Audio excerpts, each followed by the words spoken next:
Are we live? I think we are. Okay, we are live. Okay, we're on YouTube. No. You're good, Coral. I finally got it to get fixed. I don't know why it was being dumb. You can hop over back to YouTube. It's live now.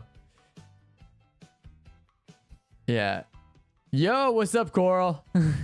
There you go. I like seeing you in red.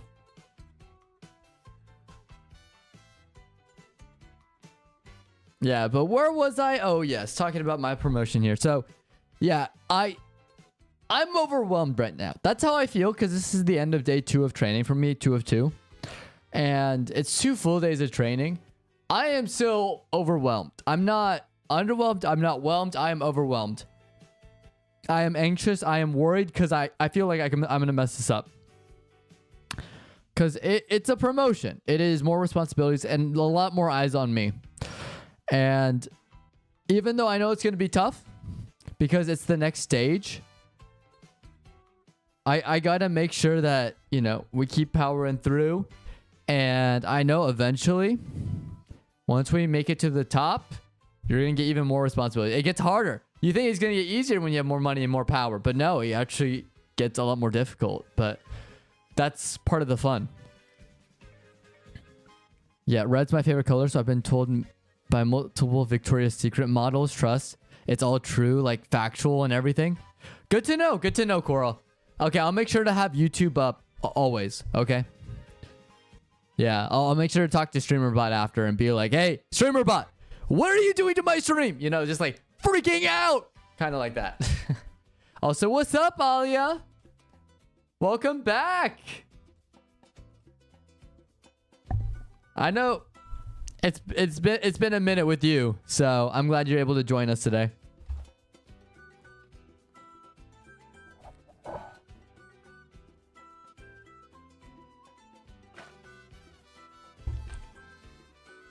Oh, yeah. You guys want to see what we did yesterday? Oh, good. Well, I'm glad to have you back, Alia. And are you feeling better? I hope you're feeling better. Yeah, with great power comes great money, and you gotta do some extra stuff because more means more money, but money outweighs the stuff. Well, it's just like you get busier too because you get more money, but you get like you have to manage stuff. You basically lose. It's like the thing I was not expecting is I was like, oh, you know, more money. That's a good thing, right? Because life will be easier because things cost money and you can buy for spend money on conveniences, you know. But then I'm also learning with more money you also have to be on call. That means you have to be available more often. You got to be responding directly to certain people that you didn't used to have to directly report to. It's a little bit crazy. All good, Alia. That's good to hear though that you're better. Yeah, your time is money and the stuff testing your skills always be like that. But then again, my situation would be different than yours because everyone is different. Yeah, absolutely.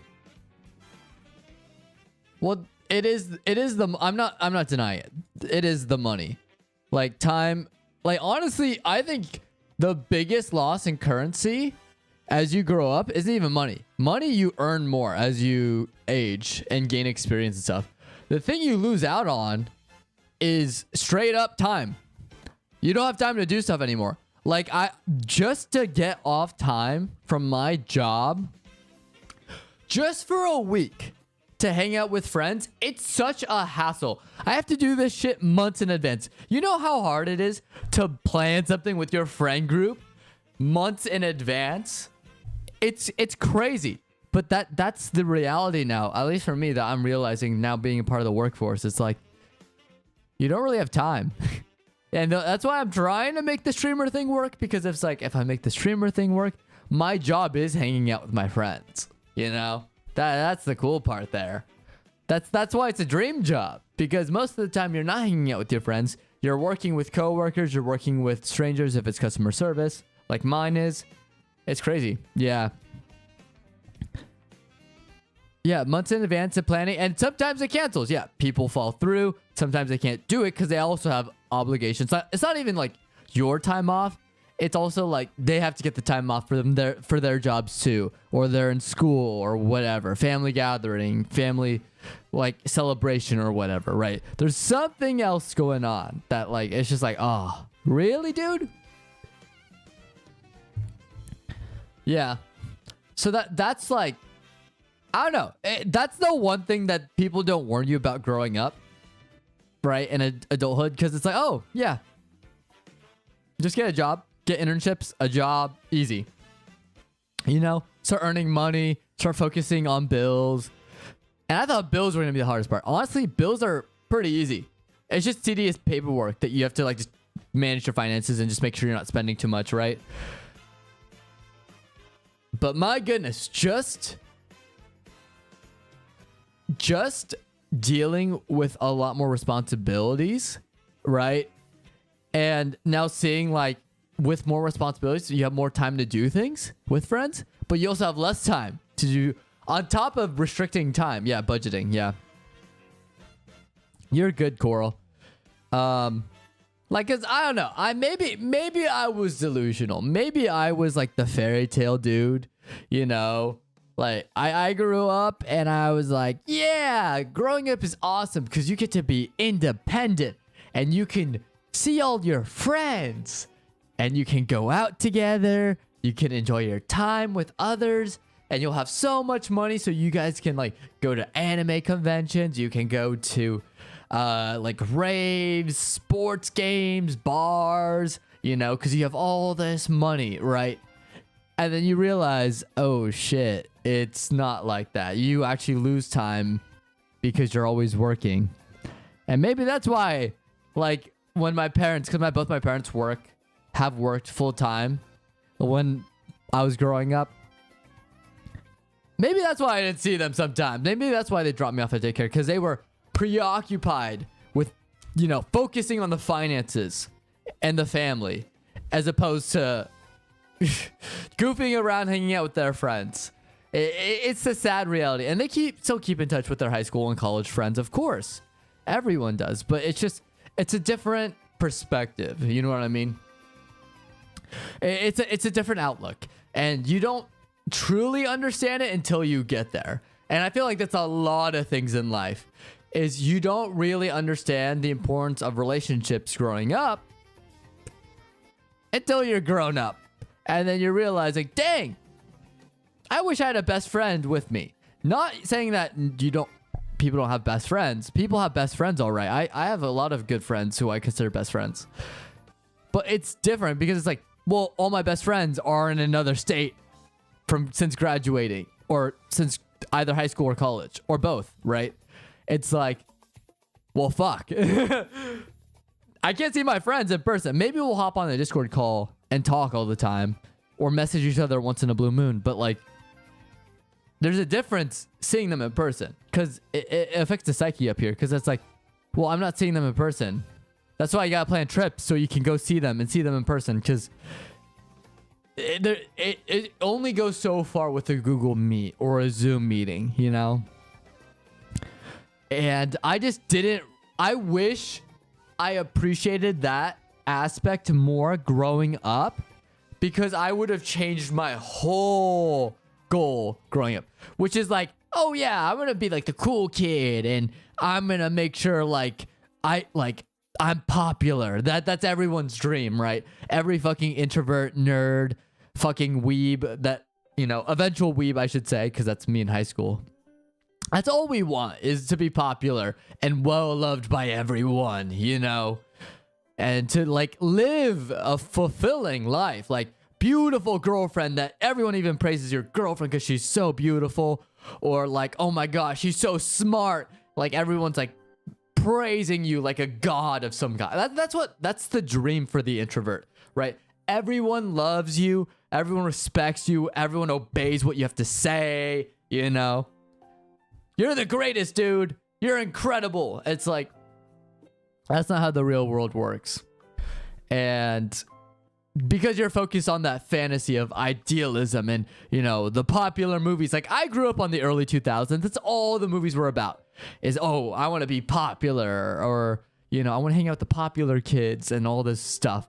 But quite honestly, I think the biggest issue that I think we all missed was actually finding the people that care about you and also cherishing the time you have with them, because it's not even like a matter of like, oh, make sure you cherish your time with your grandparents or great grandparents growing up, because they may not be around anymore, right? Eventually their time will come much sooner than probably your parents, hopefully, right? But man, I knew that. That's why I was always like making sure I talked to my grandparents. My parents taught me that. But the thing that blindsided me was like, I didn't even realize the same is true for friends. And the time you have with classmates, any potential friends, you take that all for granted because you think they're always going to be there. Like you grew up, oh, my parents have friends. They're probably their friends from high school. No, those are friends they made because, you know, both their children go to the same elementary school class, you know, or their neighbors. Most of the time, everyone moves away. They all move out of state because they have a passion. They take up that passion for their job, or they find a job that's secure and are fine with it, and they move. Maybe it's military related. Like everyone moves because not because they want to stay with their friends, but because of a need, whether it's for a family, military, whatever. And it sucks severely because we don't have a good public transportation, at least in the US here. So I have to literally fly across the country to see some of my friends because I'm in Florida and some of them are in California, or some of them are in New York. So other way, I have to go north. And it's rough. It is rough.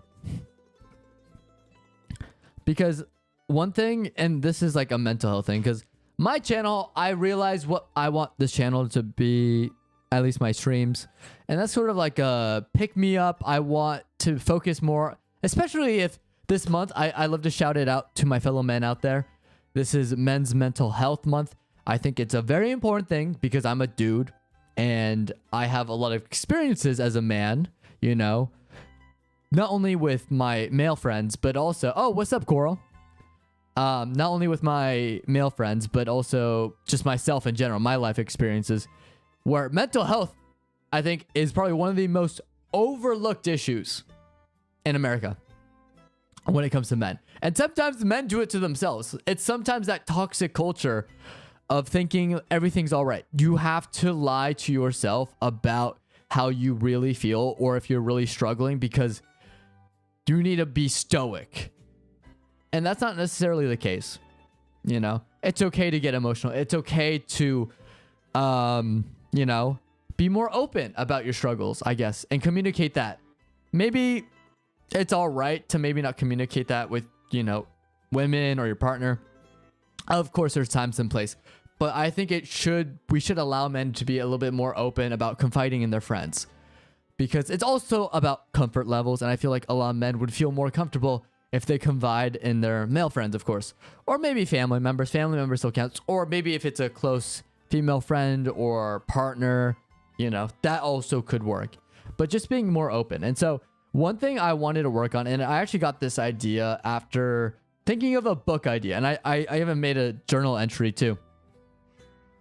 But I bought this journal, and I used to journal kind of on and off.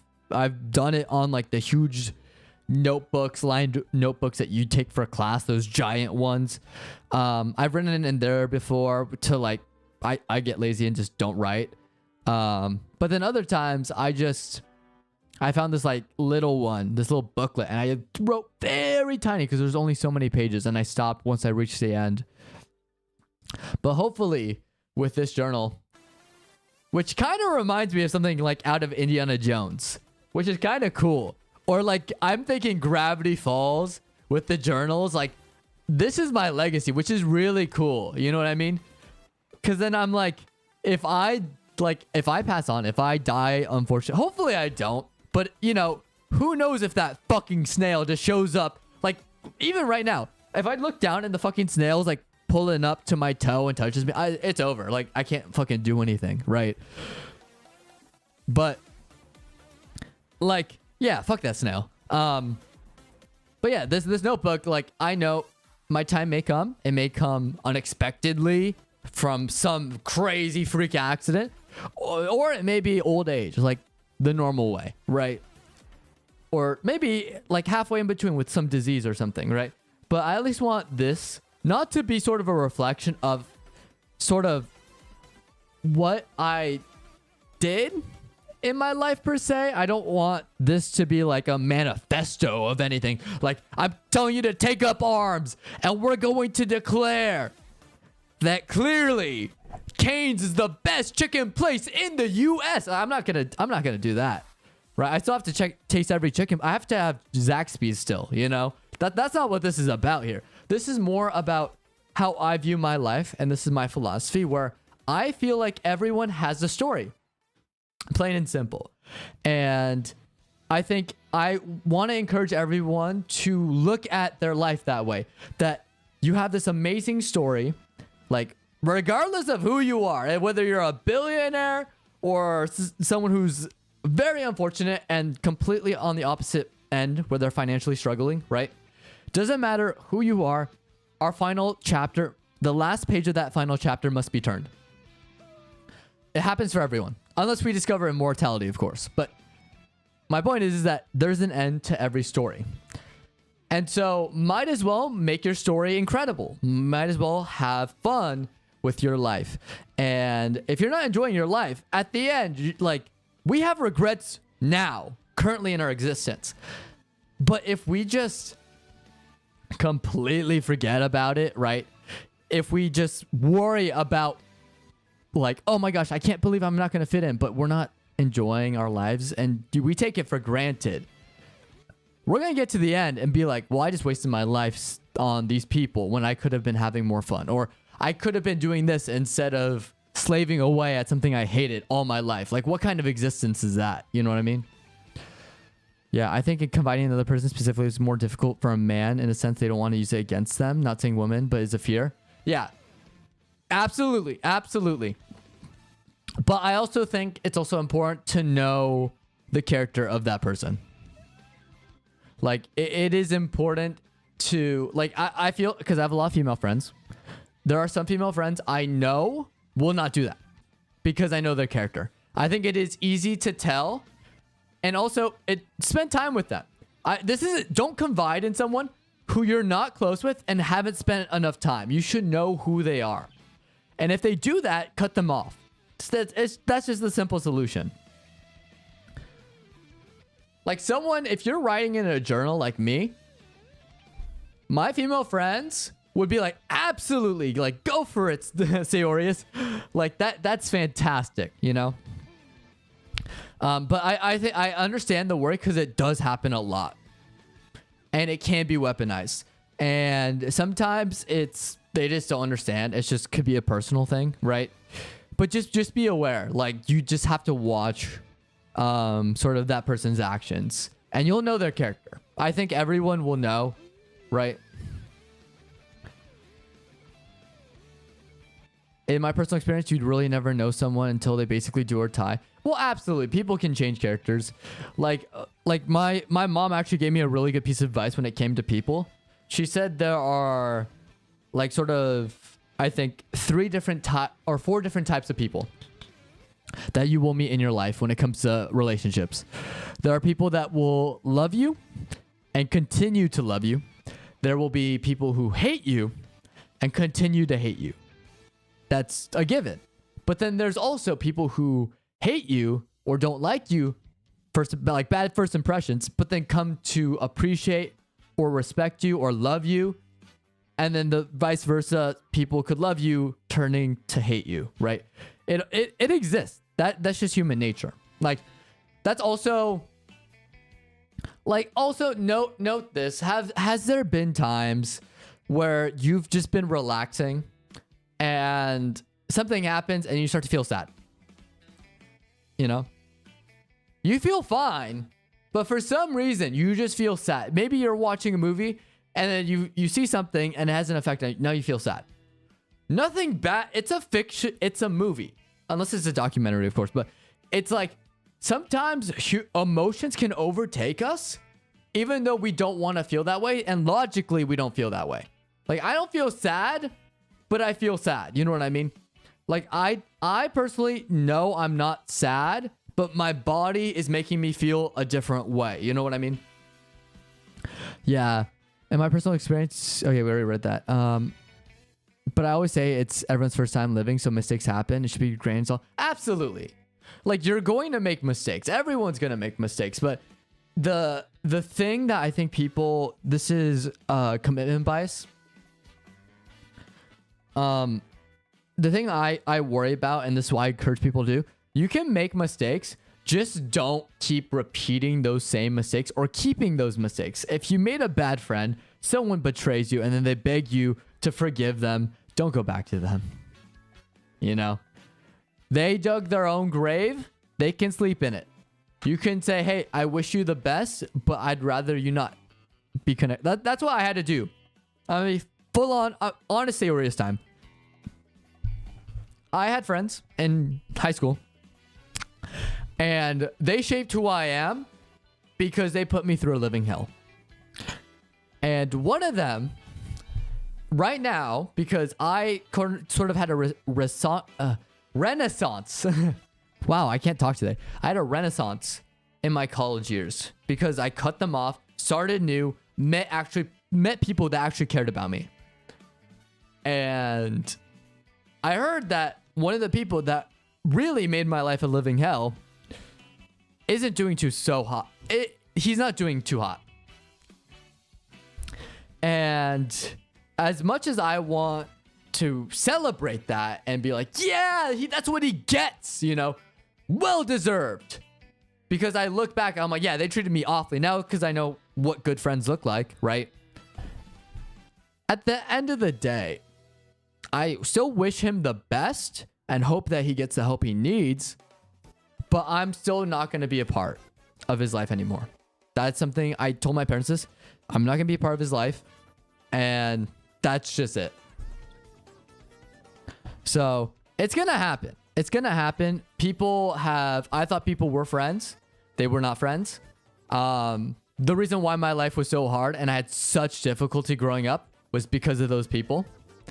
And see, it's not, and they joke about it. It's like, with friends like these, who needs enemies? Am I right, fellas? You know, that was my life for a good portion. And as much as what's funny is I love the genre of regression. That's why I'm starting the journal. I love regression stories where it's like the hero fails his mission, so he must travel back in time from square one and do things differently, right? Love those types of webtoons. Some of them are amazing because it's like it adds a different perspective on like, okay, how can I do things differently to change the future? If I was given the option to go back freshman year of high school, restart the friendships I had, focus on the people that would actually care about me, I'm be honest, would not go back in time because I still feel those decisions I made reflect on me now. And they are important to me. I would not change a single thing unless the world is ending. And to do that, I'd have to go back in time to then take turkeys off the menu. You know what I mean? But yeah. Yeah, at one point, I just had to view everything from a business standpoint, which isn't healthy. But I think people really should learn what good relationships are and assess their relations now. Yeah. And that's a really good way of putting it, Coral. Like, the thing about growing up is people don't think you can choose your friends. You can choose your friends. You should feel even more empowered to do so now that you've grown up. They're all the assholes, and you have no obligations to be their friends. So what you do, just don't hang out with them.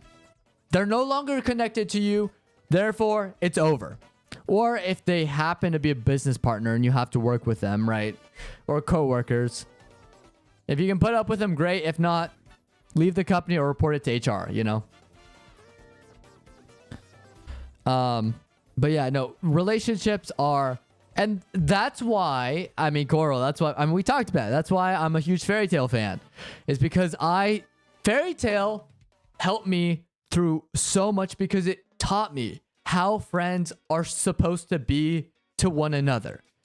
It wasn't the fan service for me. It was seeing the bond between what Natsu did for Lucy, you know, with that tree down the river that Natsu just dug up and everyone was pissed off.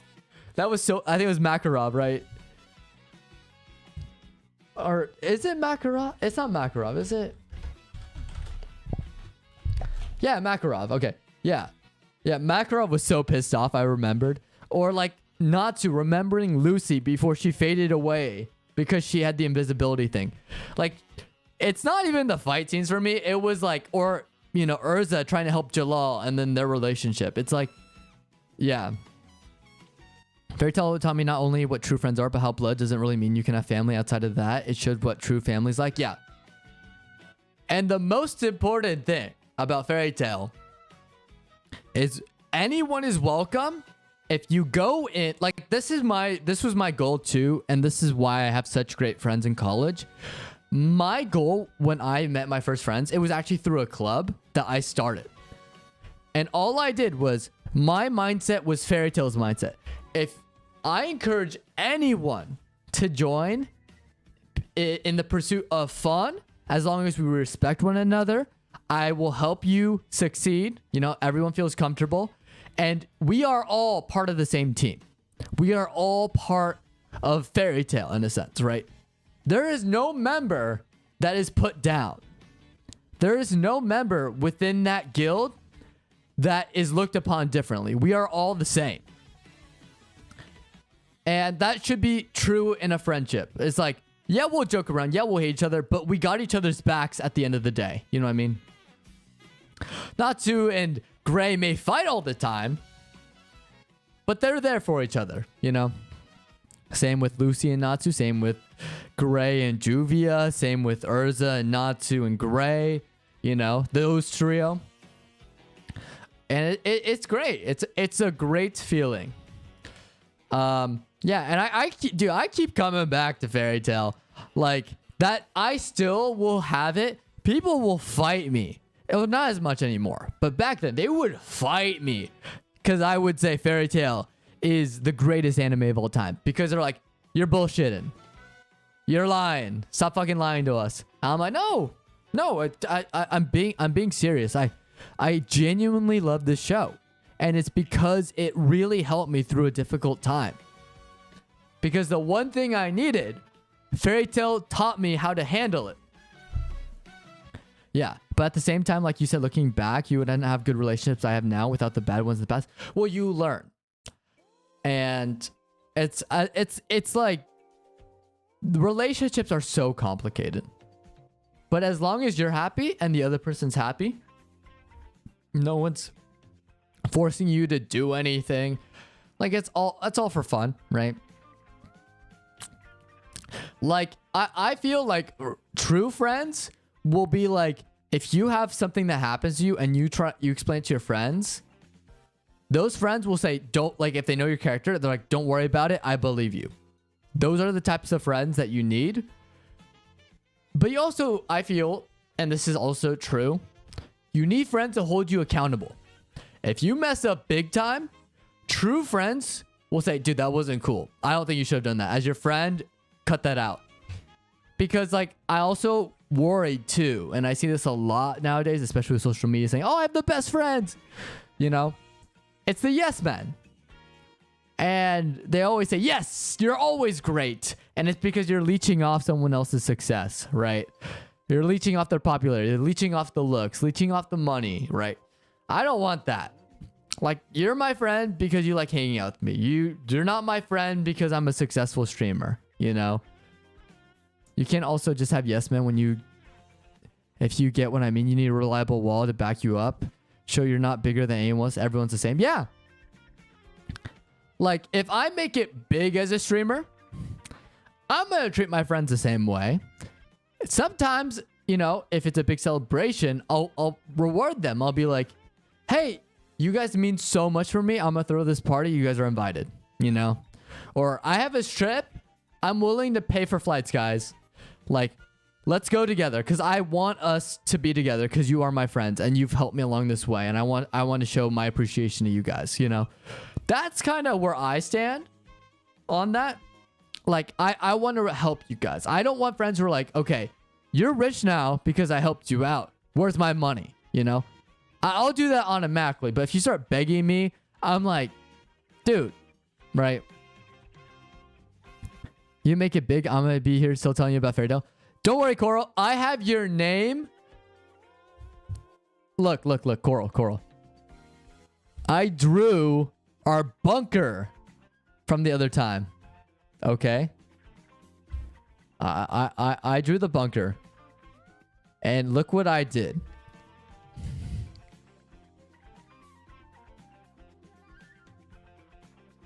Look right there. Look right there. I put dragon 2 just to remember you want the dragon head, right? The dragon head that opens up and closes, okay? Just like that giant lion's head or tiger's head in Aladdin, right? The entrance to your base. Yeah, dragon head dorm. Absolutely, okay? So don't you worry, I have your name. You are a concrete example of what a Seyo Knight should be. You are memorialized within the Seyo Knights. Don't you worry, Coral. If somehow I make it big and I have thousands of people watching me, if I see you in chat, I'm gonna freak out. I'll be like, oh my god, dude! Coral's here! Coral's here! The dragon head, dude! What? Yeah.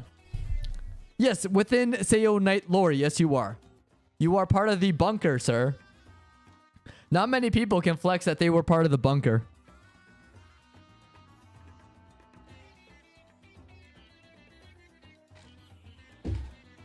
You know, if Acnologia comes after us, you're safe with us because we have a room for you. I don't know if anyone else who joins after this, I don't know if they're going to be safe because they don't have a room in the bunker. Or if it's like, you know, what was it? The spiral, demon, or no, not spiral demons. Fuck. It's not phantoms, right? It's spiral something. The one you were talking about for your D&D campaign. Yeah, don't worry. We won't pour him. We won't pour drinks on him accidentally and say that we love dragons in front of him. We won't do that. But if we do, we have a bunker, so that's okay. Spiral race. There we go, race. Yeah. We'll avoid the spiral race within our bunker. It's okay, Coral. We will be safe. Maybe the other Seyo Knights that join in probably won't, but we'll be building a treehouse too later. We could put them there. They can try hiding in the treehouse or our base. Or worst case, our vacation home. There's probably space in there for that. Yeah. Ran D&D campaign. Oh, really? Nice.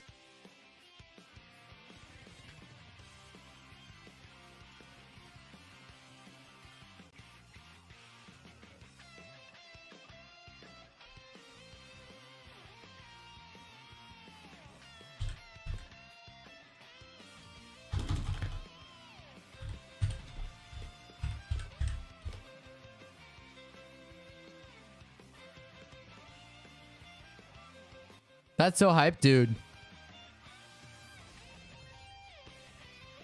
That's so hype, dude.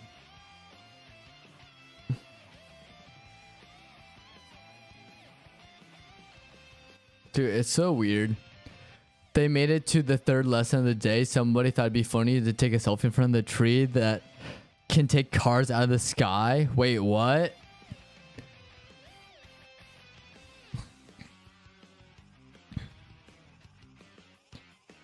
Wait, cars in the sky? What?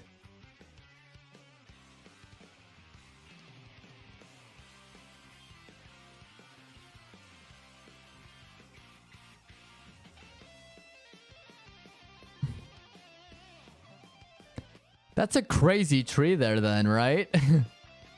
That's insane.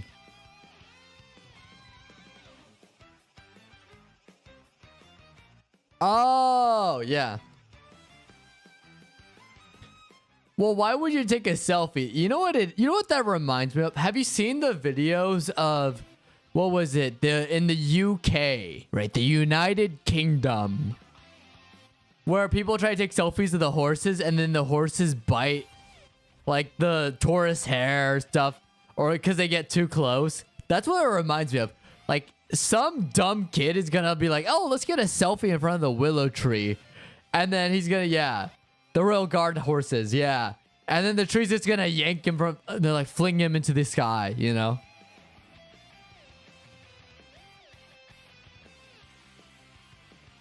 Yeah, that's what's gonna happen.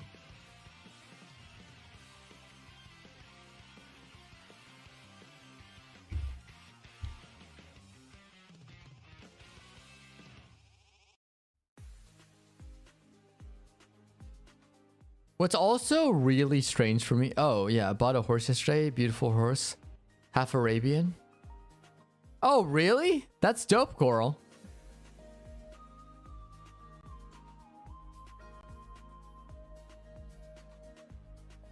Is this in D&D or is this IRL?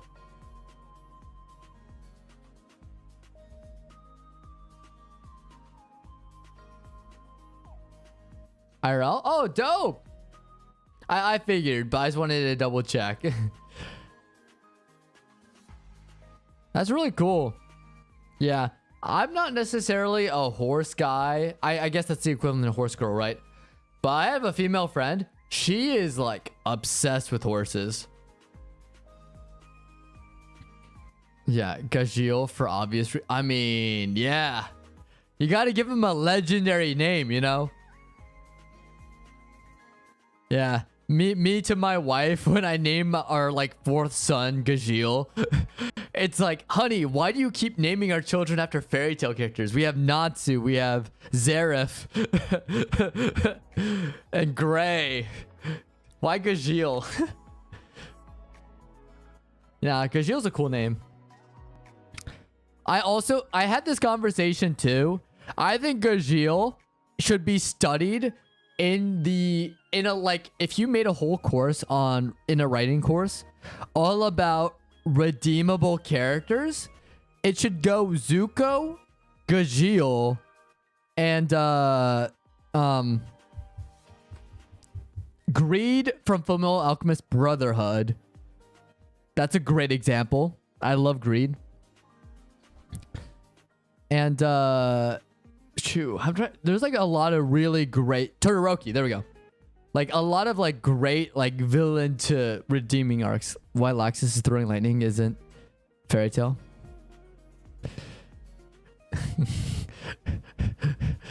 Or like, honey, why is Laxus on fire? Wait, Laxus is on fire? You turn around.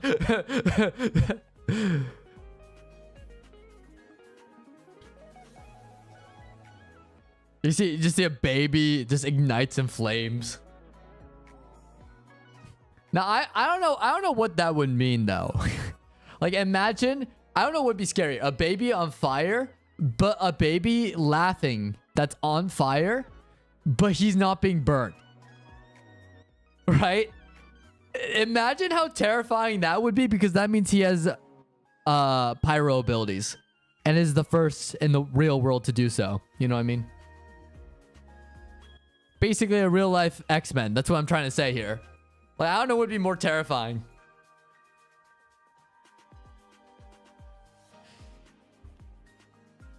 Yeah, if the baby's on fire, like maybe I should rename him to Natsu, and then we'll name the other kid Laxus, you know?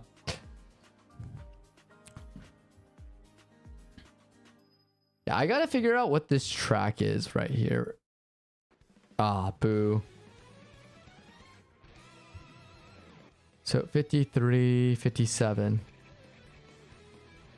Have we been talking that long? Where did the time go?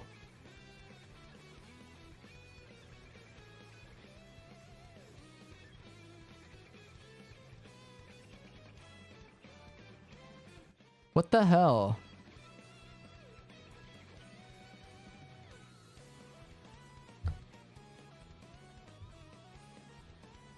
Dude, an hour passed.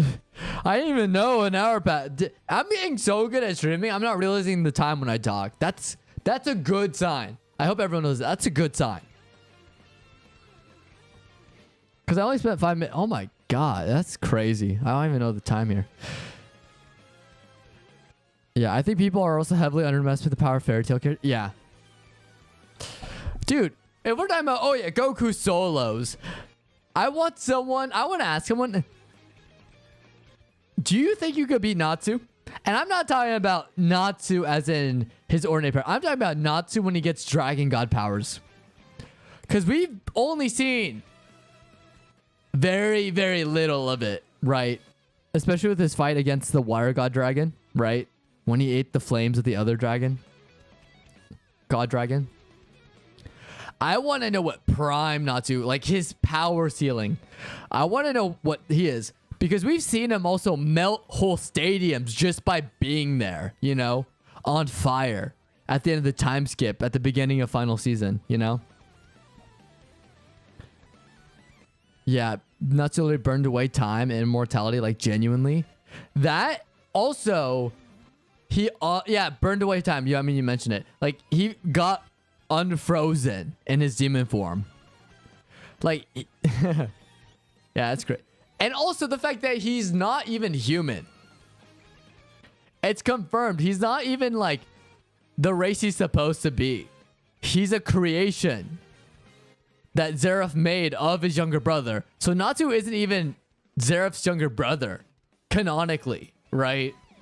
That's what's like. That was like the biggest plot twist. I'm like, Natsu did exist. Natsu is probably out there somewhere. His soul is out there, but he's not the actual brother of Zeref. Zeref created him. You know what I mean?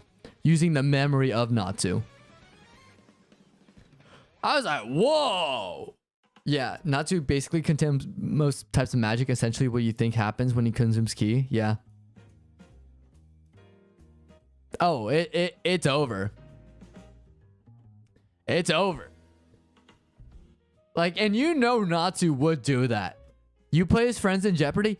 That's the scary part. You put Natsu's friends in jeopardy, right? Natsu will go to any length to save his friends. Yeah. I think he is his brother, as in Zeref preserved the body, but this actual... Yeah, I'm talking about the soul, though.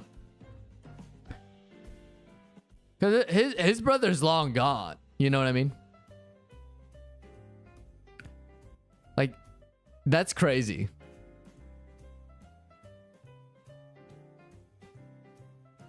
Like, I think that's like the most interesting part of Fairy Tail that no one talks about. It's like the main characters, like one of the main characters' backstories is insanely dark. You know? His origin. Like, because I thought that was like one of the best parts of the whole end storyline was when you were fighting those demons and you're like, oh, Zeref, of course. And then you realize, okay, who's End? Who's this demon that are going to summon? Who's End? And it turns out to be Natsu. You're like, yeah, he is kind of like an android, which also explains why he does the things he does. But we also love him because he almost gained humanity through Igneel, which is kind of funny. You know what I mean? Yeah, Igneel gave him like a proper... Honestly, can we give a dub? Like, Father's Day just happened. Can we get a huge dub to Igneel for being an amazing father? Like, honestly, Natsu lucked out. He did. He got one of the coolest fathers ever. Who even took out an arm of the final boss, right? An entire arm. Like, not even the strongest mage within the Fairy Tail at this moment could take down Agnologia's arm, you know? Or wound him. That's why Igneel's the GOAT. Which also sucks because Igneel was the last one and then he died taking him out. Yeah. That too. Also, that was a great plot twist. I still think that was like a great moment from Fairy Tail, is revealing all the dragons were actually with the Slayer and explained where they went. Because everyone's like, we didn't see them leave. Where did they go? They just disappeared. And it's because they went to save... of course, the Dragon Slayers that they were raising, like for Wendy and, you know, like everyone. I think what is it? Like Rogue and shoot, what's the other guy's name? Sing. There we go. Sing. Yeah. I didn't even need to look it up. I just recalled it. Yeah. Well, that's where also like it sucks, right? But the fact that he still took out an arm is still pretty cool, you know? Like Igneal's the GOAT.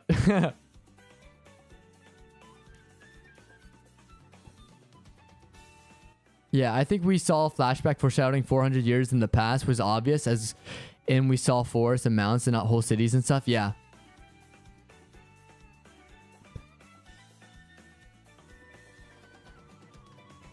Yeah, no, and that's fair. And is this a reference? Where are you referring to too? With just the past? Of when they disappeared? Are you talking about the dragons and losing arm? Help, so Igneal was always there. Yeah. Have I seen Hunter x Hunter? I have seen Hunter x Hunter. And let me just tell you something. I think the Ant Chimera arc is one of the greatest arcs in shonen history.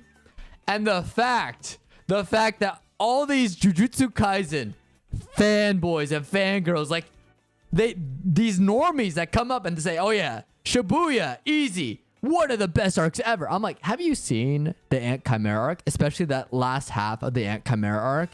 Oh my God. Planning that shit out, that is what writers dream of. Ant Chimera arc and also York New arc, probably my favorite just overall. Ant Chimera arc starting off, yeah, some bumps here and there. But that final half, dude. Oh my goodness. That whole invasion.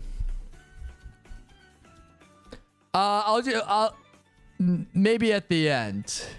Zeramis. Yeah. Is that how you say your name, Zeramis? Or Ermis?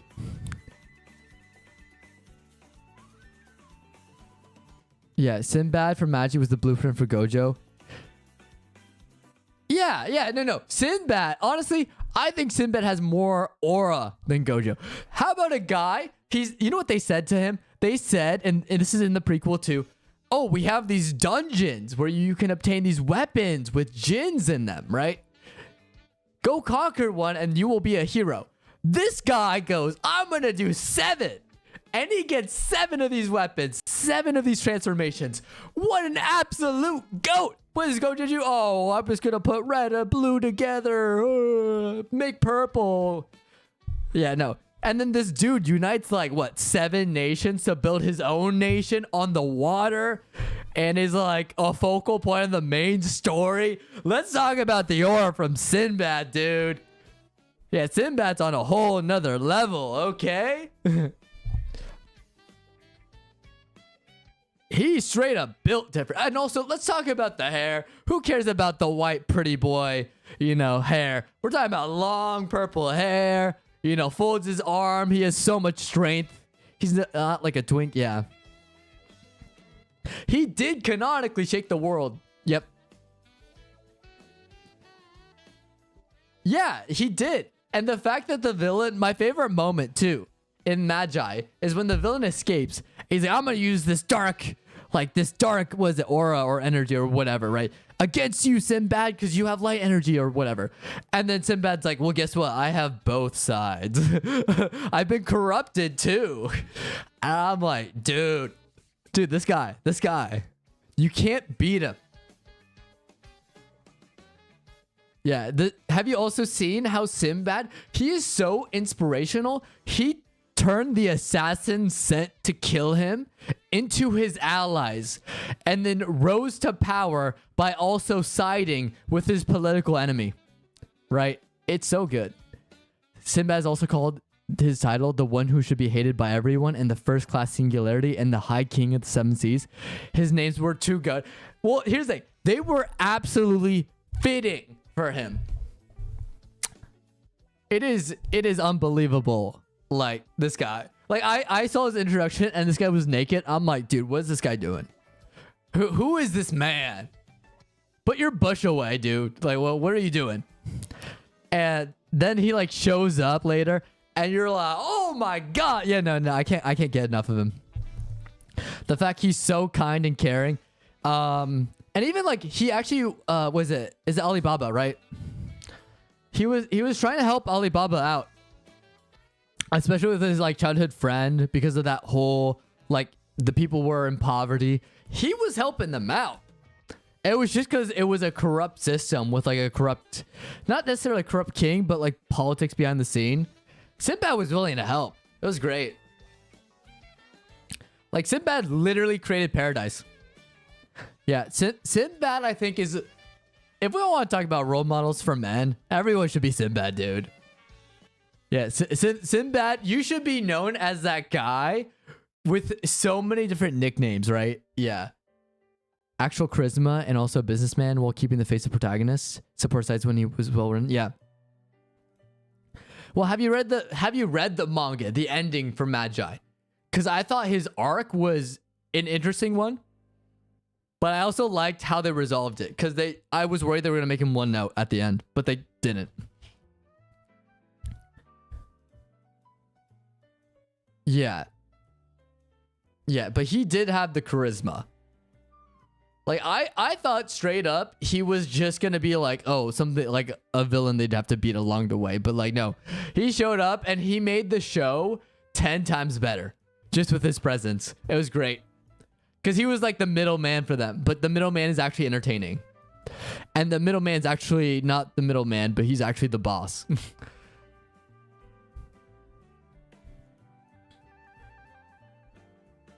Yeah. If Sinbad was in Magi, it wouldn't be as interesting. I think it picks up because of him. Yeah. No, it wouldn't have been entertaining. You're right. Yeah, no. If Sinbad hadn't become like, I think Sinbad is what, like, I think, okay, that may not be true. I think there were some parts of Magi that were so interesting to me, like Aladdin, the jinns, the world, amazing, like fantastic. You have dungeons. If you clear the dungeons, you get a powerful weapon, and it has elemental ability. Like, that's cool. And these dungeons are basically made to be accessories to this weapon, right? That is a reality that exists within Magi. So I think that would have been interesting. It just makes it so much more interesting that there's this guy who literally goes, oh yeah, I did all that and more, you know?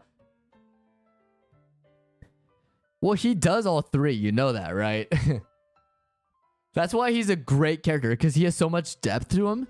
Because he, of course, also, because he's a ruler, right? He also knows, right? He has his own agenda. And sometimes it'll go against. It doesn't matter who he goes against. But he will side with people or go against the people to fit his agenda. You know what I mean? Yeah. Best friend character. Oh, Sinbad. Sinbad's a great example. Yeah. Sinbad's amazing. I actually really like the writing on Jalal. I think Sinbad's great. I think Jalal's not as strong as Sinbad, but I like Jalal's progression, where he was a little bit brainwashed. But you can understand where he was coming from, and then you see sort of his redemption. And he kind of distances himself away from Team Natsu because of what he did. So he has kind of like this, okay, I have my own responsibility, you know? Both. Mistigan, Jalal is probably a little bit weaker, but I'm talking about Jalal from Heaven's Tower. OG Jalal. You know what I mean? Because his arc starts from childhood. Like, straight up, his backstory ties in with Urza's so well. Yeah, I think Tower... Heaven's Tower arc is what I think was, in my opinion, the best arc in early Fairy Tail. Hands down. Perfection beginning to end. Great villain. Great moment for Natsu eating it. Yeah. Yeah. He was touched by Zero's mark, which is why included me. Yep. And I support the ship. I 100% think Jalal and Urza, they love each other. It's a wholesome one. He didn't become evil because he wanted to. He kind of got brainwashed. But even the fact that he was a kid, dude, and was like still creating hope, you know, starting this real like rebellion, like we will survive, we'll get through this, and being like a leader to the kids and Urza, right? There's a reason why she fell for him, and absolutely justified, because, dude, as a kid, I would not be in Jalal's spot. I would be terrified. The fact that Jalal was like just, you know, he was quite literally what made Urza into the person she is. And in return, you kind of get that full circle moment where she helps him realize like, oh, his plan failed. You've also been brainwashed, and brings him back to reality, you know? Yeah, Jalal is pretty cool. Yeah. Each early fair Deloria, where Island, where you see Leon and more Gray's character. And so the brotherhood between Natsu and Gray, not just fights. Oh, that's also a good one, though. That's also a great one. Yeah, because you also know they're just not... They're frenemies. They're not just straight up hating each other, right? Yeah. There's a bond there, right? Yeah, for sure. They're looking out for each other. Great arc, by the way.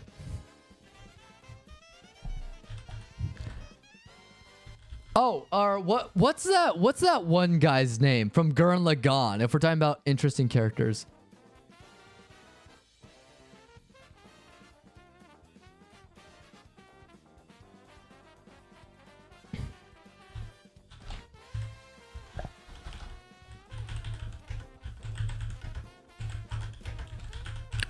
Like, if we're talking about, like...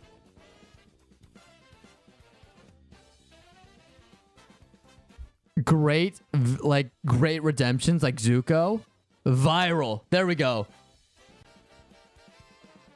No, Viral. No, not him, not him. Not spiky blonde hair. The one with the flat spiky hair. The one that was a villain that was working for, what is it, the Beast King? And then he, like, turns around and ends up helping them. I'm not gonna lie, the spiky blonde-haired dude was kind of annoying to me. I did not care for his sacrifice, like Kamina's, but... No, I'm talking about Viral here. This guy right here. Where is it? There we go. This guy. Right here. We love this guy. I thought he had a fantastic arc. Because then he loses his purpose because the Beast King dies. And then he's like, oh. He kind of helps him in the end. It's really cool.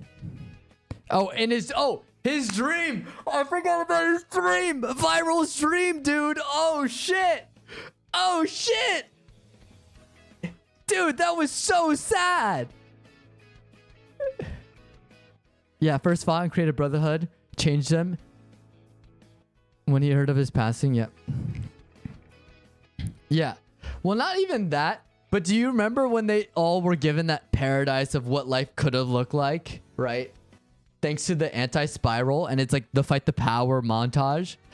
And it shows him with a family. And he has to tell them no.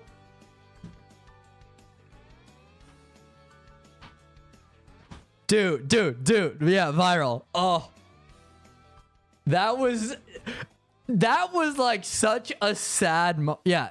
Again, that's my favorite character arc or archetype is like the villain who has this revelation and ends up becoming a hero. Because you have like, yeah, it's sad. Like a Kamina coming back, yeah, and then like him like giving Simon like that power, right?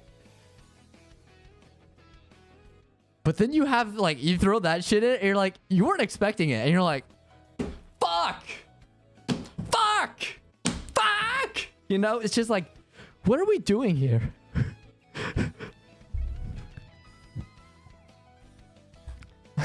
like, I'm like, okay, Gurren, okay. Yeah, it was like infinite Naruto, but they knew it. They had to be gone. Yeah.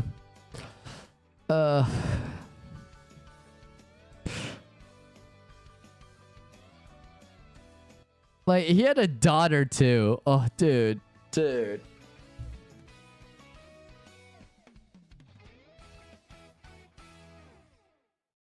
Yeah, Gurren Lagann's a special one.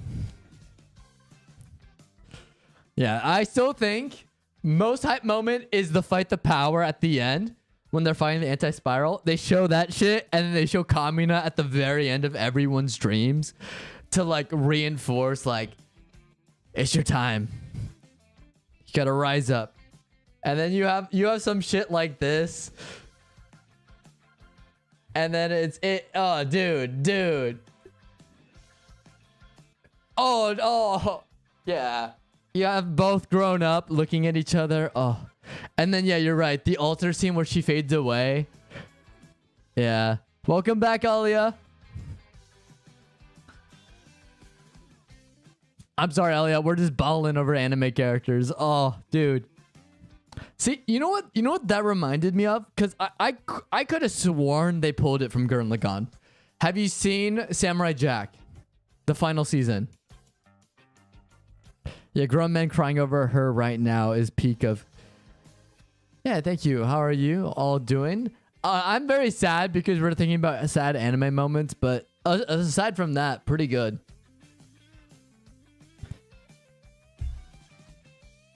Yeah. Oh, man.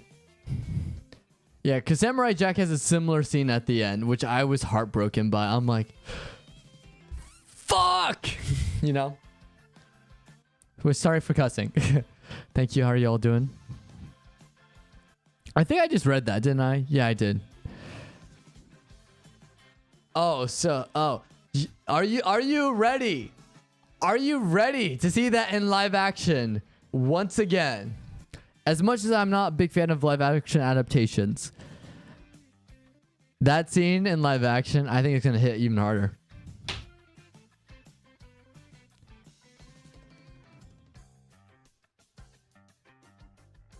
Yeah, that also was like very unexpected. Yeah, it's gonna be rough.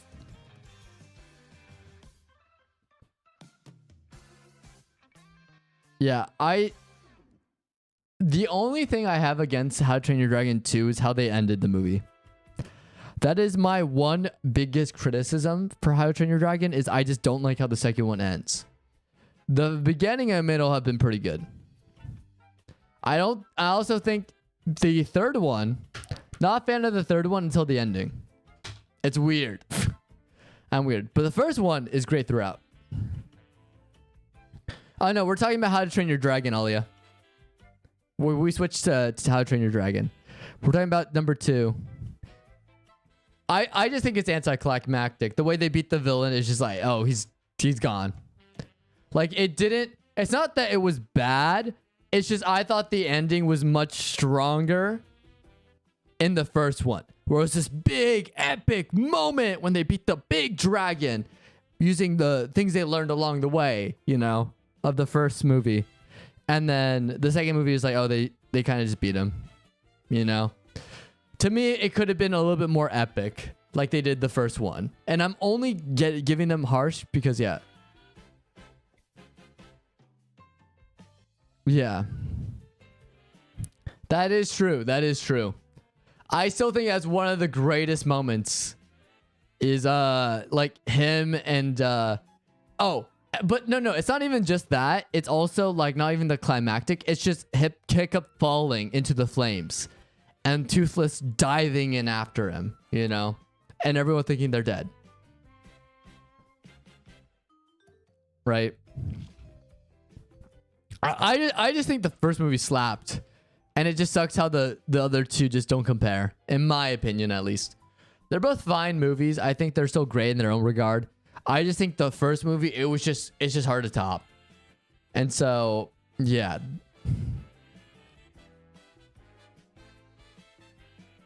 Yeah, exactly.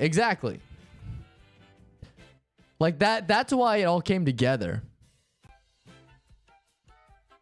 Oh, you vibing with the music, Alia? Yeah, this is Mario Kart World. Here, I'll drop it in chat if anyone wants to listen later using Study. There we go.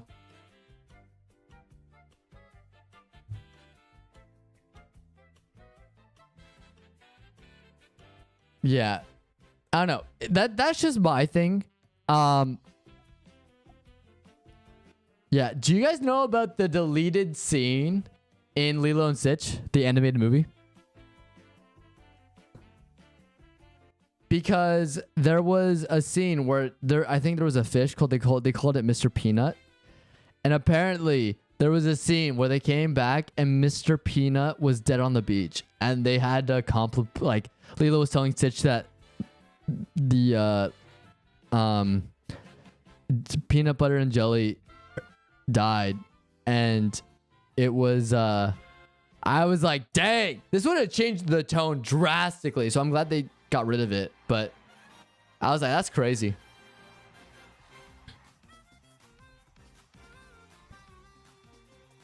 Yeah, bro was trying to cover up for murder. Well, I don't know what happened. I think the fish just got beached, so he was dead on the beach. I don't think Stitch killed the fish, but I was like, that he just found the fish, and then Lilo told him, oh yeah, he's dead. I was like, yeah, this is pretty dark. Yeah. I think my favorite character were the twins from How to Train Your Dragon. Yeah. I think they were really funny. I still like Astrid. I think Astrid, if it wasn't Hiccup, Astrid would be my favorite. Because Astrid's kind of like my favorite. I think Astrid's just a well-developed character, because she goes from like hating Hiccup, and then it's like, oh, not understanding like dragons, and then seeing her growth to like accepting them, and then therefore accepting Hiccup, and realizing like her realization that everything they've been taught is wrong, I think was great. I think Astrid is a solid character. What's his name? What is it? Stoic's brother, right?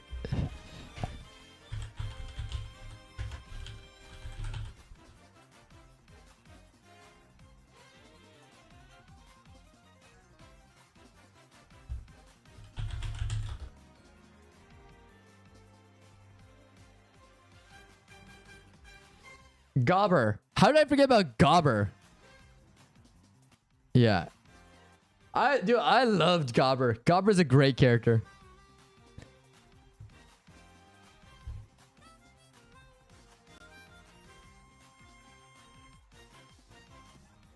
Yeah, definitely Astrid. I'd be honest. I put Snotlout. I leave fish legs 6th. I put fish legs above Snotlout. I did not like Snotlout.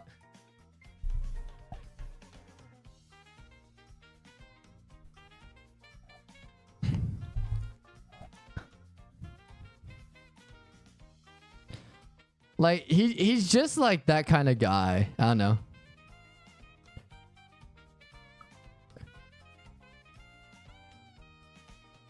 Yeah.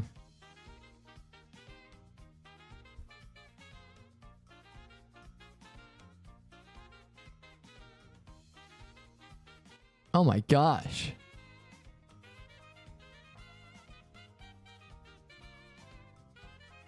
Yeah, I like Snotlout because he was like more like the books, if you get me.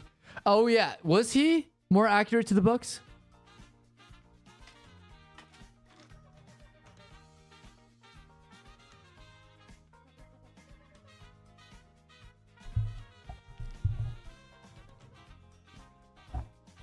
Because if I have any criticism of the live action adaptations, because they're making it 1-for-1, right? But if you look at the comparison scenes, easily the animation is going to be better, because they're able to do little things that live action can't, right? Now, that being said, I just don't feel that, like, for example, in Stoic's case, at least, right? Or not Stoic's case. In How to Train Your Dragon, they should have based the live action off the books as opposed to the animated series, because that's something new but also familiar. You know what I mean?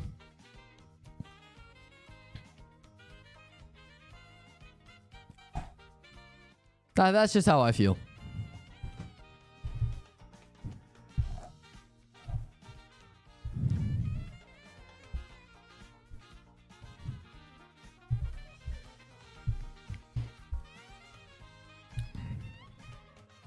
Because I heard the books take a completely different tone, right? They actually have like a huge variation in story, right? It's like completely different, right?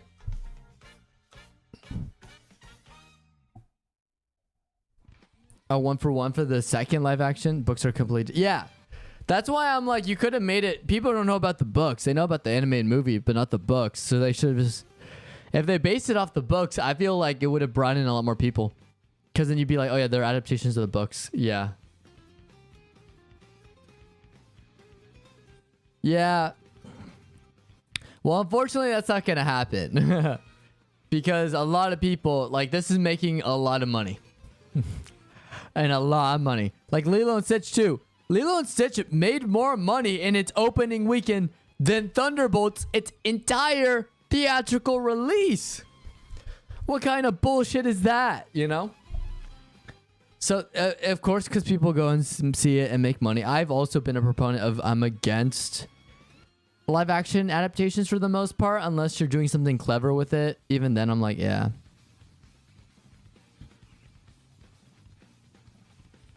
Yeah, no. But it is true. It is true.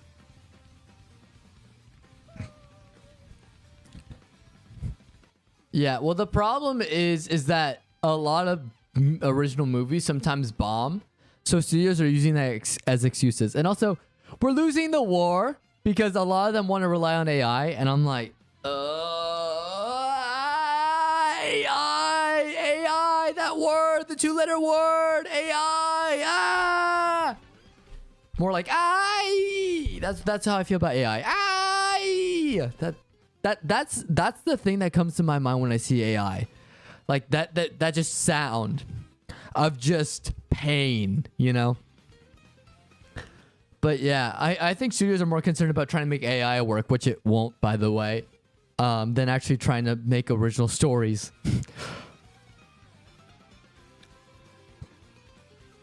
Yeah, but hopefully indie productions, like, that's why I'm trying to write my own series, because I don't want to be, if I make maybe I'll make a fanfic, but maybe I just want to start first by making my own story. Shocked by this theme. Yeah, I know it's a little bit of a different, ending, but what can you do, really? It's just how it is.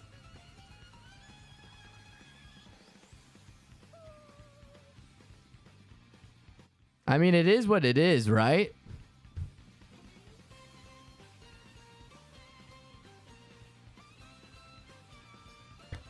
Like, it's not gonna change, right? And that's just how it is. I don't know. That's just personally, that's how I feel. Live action adaptations are gonna accept. Well, it is because it's original. Yeah. I actually think the opposite. If they release it now, it's gonna bomb because it's gonna be dog shit. And people, the studios are gonna take note. I think it'd be a bad move to release it now. And I'm talking full theatrical, not short film. Full theatrical. If they release it now, it's gonna fucking bomb. They know it. Cause I still look at the best AI stuff. You can tell it's AI. Maybe you can't. Still dog shit. Like, that's the best you could do. Like you have to also remember the people putting in the prompts are the least creative fucking people in the world. So that's why they're using AI. So they can't even, yeah.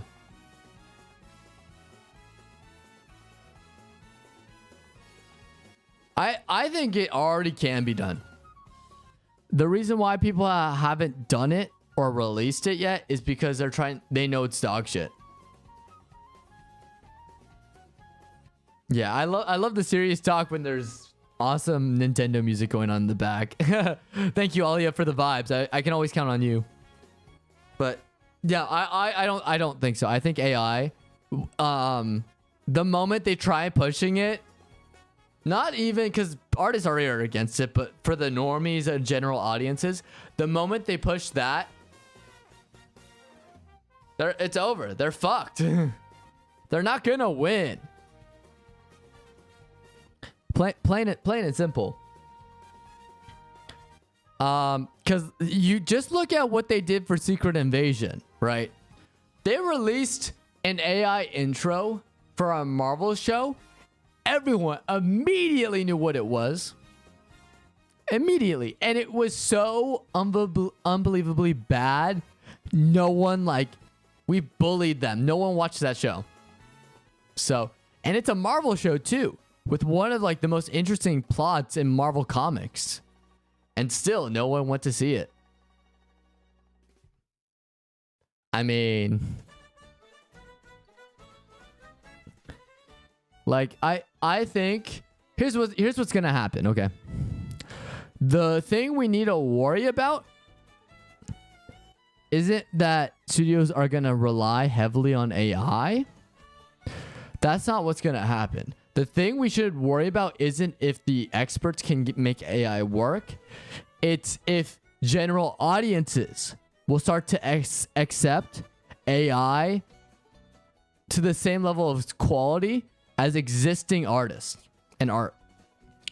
That is the biggest fear I think everyone should worry about. Isn't what the artists do, it's the consumer. If the consumer say, okay, AI art is valid, it's fucking over. That's when you got to be worried. Because studios can do all they want. If they're not getting a profit, who gives a shit?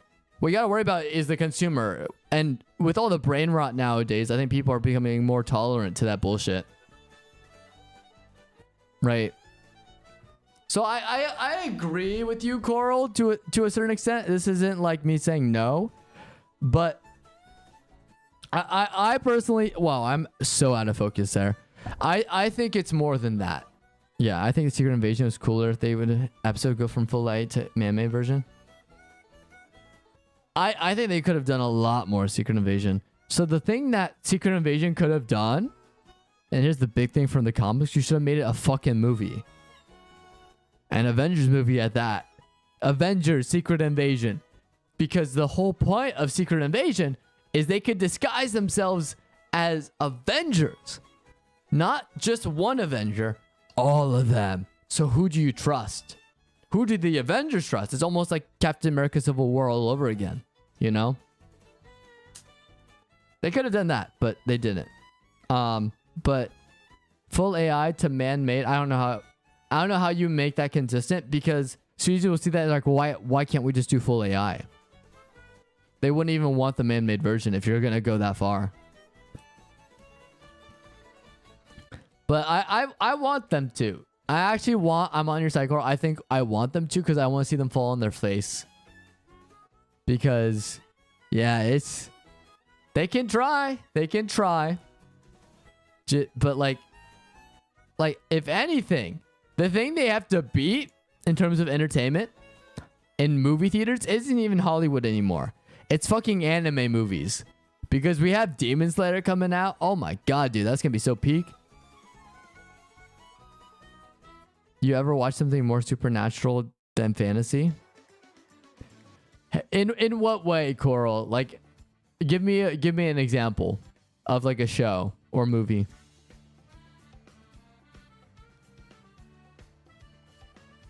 Because if you want something that's like AI, if you've heard of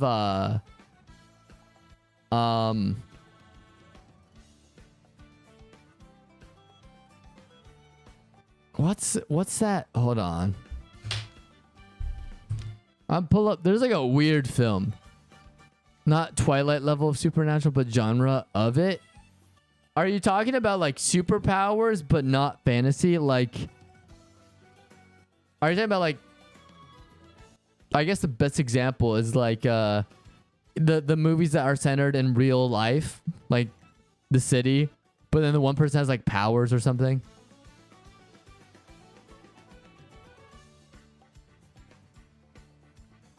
Muzan. Okay, Muzan straight up though is a menace. Like, oh wait, no, I love Gen V. So you're saying like the boys. Yeah, no, Gen V's great.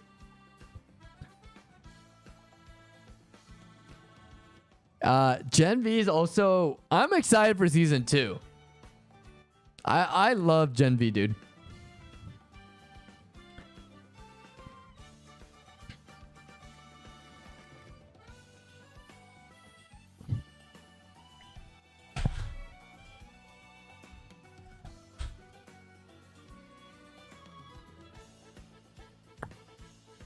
Female Muzan? Is that something you want me to search up, Coral? Oh yeah, this, yeah.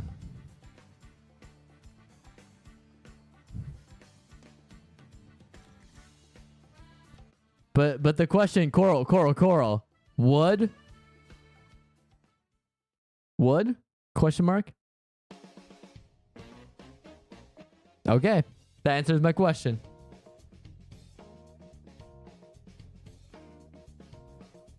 Hey, this is for the men and the women, okay? There we go. There we go.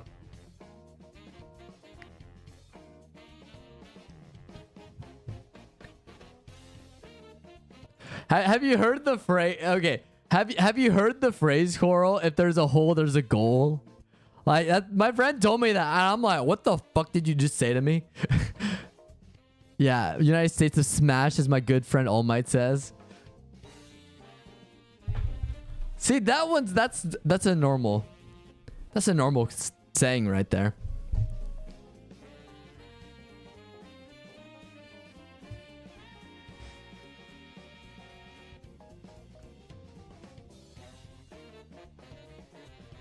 Oh no, there's so much AI art of female Muzan.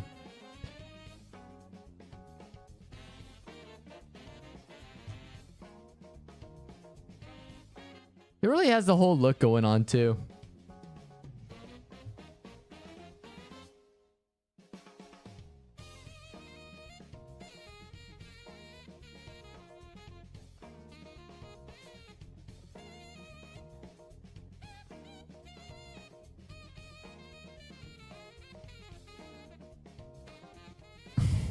If there's a goal, there's a goal for real. Thank you. Yeah, my friend said that. Cause I'm like, have you seen? Cause if we're talking about fantasy, right? Oh, you know, okay. Do you know who? Okay, this is for Coral here. Wait, does he? Is that how that works, Alia? Are you sure about that? You gotta fact check me. You know who would say if there's a hole, there's a goal?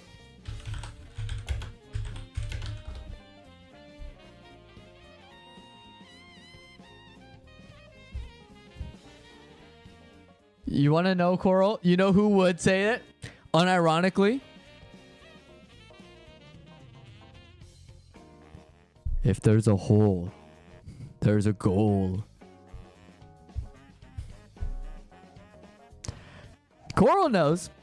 Coral knows. Yes, he would. Thank you. Lilith from 27 all day. I mean... if we're talking about Trinity 7 here, honestly, I think Lilith is my least favorite out of the 7. He's a demon. I'm sure he shapeshifts, not cross-dress. That's also fair. Yeah.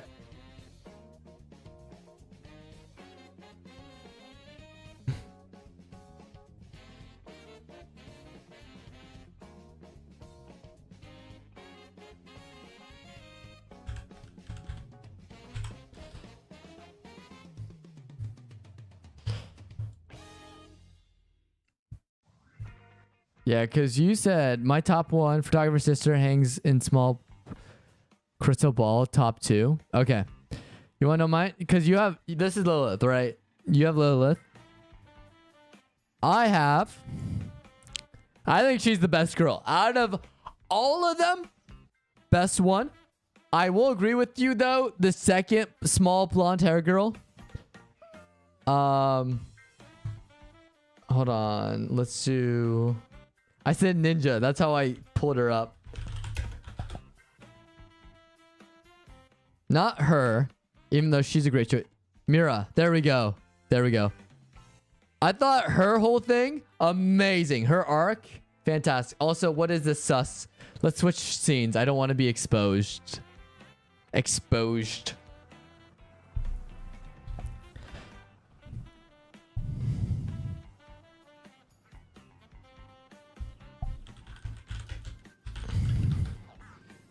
Honestly, I thought it was so funny. He was like... Oh, that one? The snake one?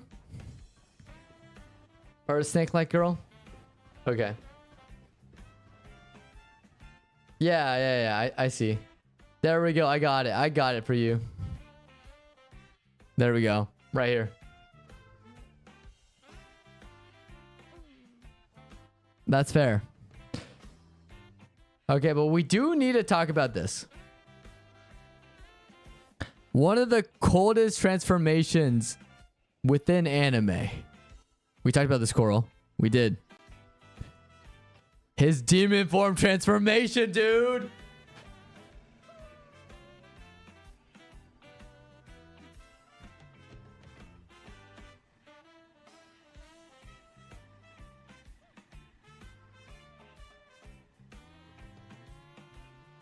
I love his demon form. It's just so cool. That's why I love Trey 7. Trey 7 is like, yeah, fuck it, let's do it. And I still think the funniest thing, he's hooked up on this one girl. Every single girl not only treats him better, but it's just better in general than the fucking girl he's hooked up on. Well, what's your type, Alia? What's your type? I've seen a shit ton of anime. I probably could find a couple guys for you to pull up. His transformation was insane. His whole switch up personality-wise. Yeah. It was crazy. That was probably one of the hypest moments for me, at least.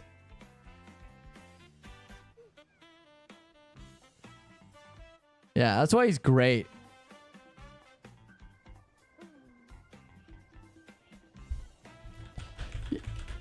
You know who's also great, though? Honestly, he is probably one of my all-time favorite MCs. And this is a recent one, okay?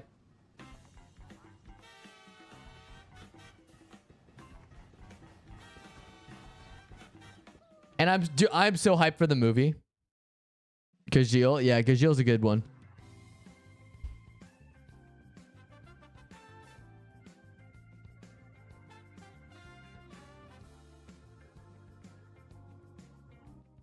Not gonna say anything.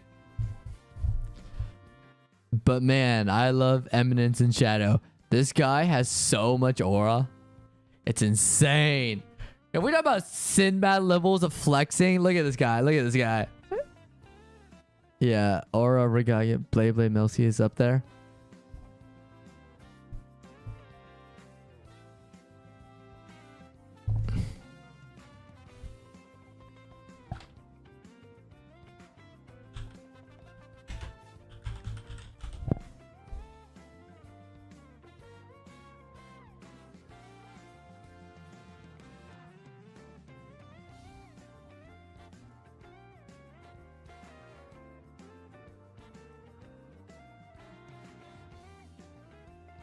There we go.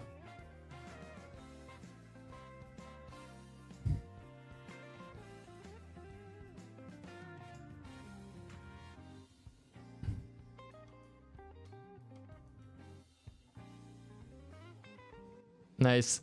First thing I think is like he's aura farming. I'm like, damn. When I pull him up too, it's so funny.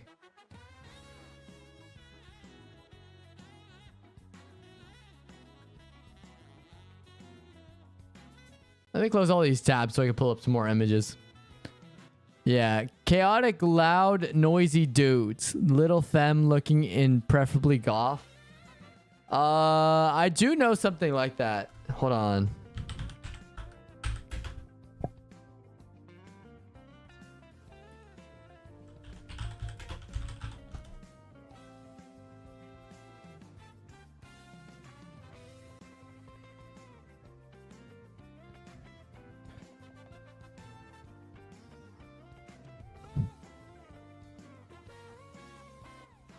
I need to finish this. I put this on hold, but Dead Mount Death Play.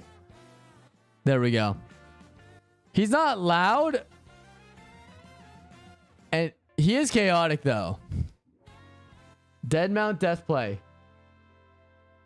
There we go.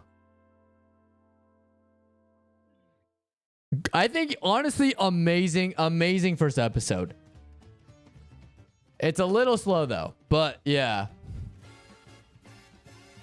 Oh, oh, well, I think you had a better one than me, Coral. Yeah, I didn't even think about Black Butler. Here, let me put up Black Butler. You went straight for the classics, dude. And I know they just came back with more seasons, right? Yeah, Black Butler's kind of crazy. There we go.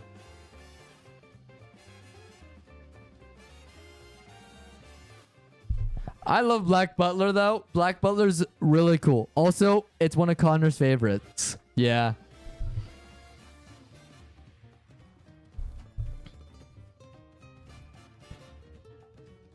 I never miss. I understand it now. Well, dude, you said you were a fairy tale fan. I already knew you had taste, okay? No explanation needed. It's already like written out in my head. Coral knows this shit, you know? Coral knows what's up. Coral knows what it is, what it means to have taste. I understand, Coral.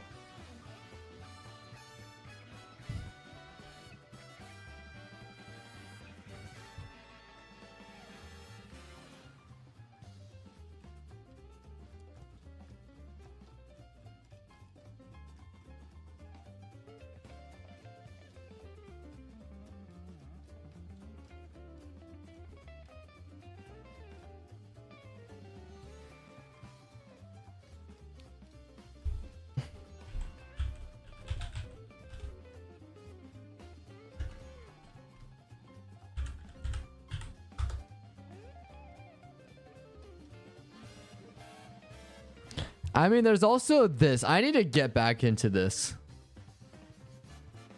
Another great show? Amnesia. It is interesting. I was not expecting the story to go the way it did, but yeah. Another great choice here. I have lots of good ones. Yeah. Virtual Dabo. Oh, I gotcha. I gotcha.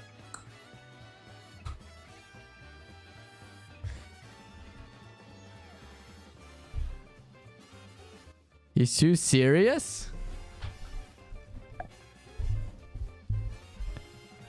So you want loud and unhinged. Dang. So I gotta pull up the roster here.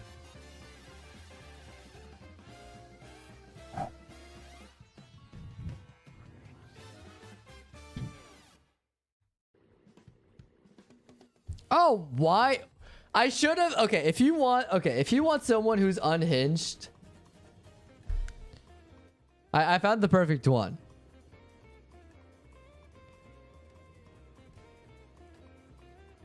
He is not. Okay, he may not be goth.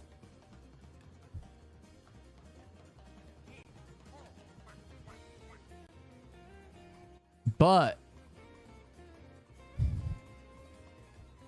you need to watch Bungo Stray Dogs, because I think Bungo Stray Dogs is a great show. I love this guy to death because he is chaotic and loud. And at one point, he does act emo when he's sad. I fucking love Bungo, dude. I will praise Bungo every step of the way. I will praise Bungo.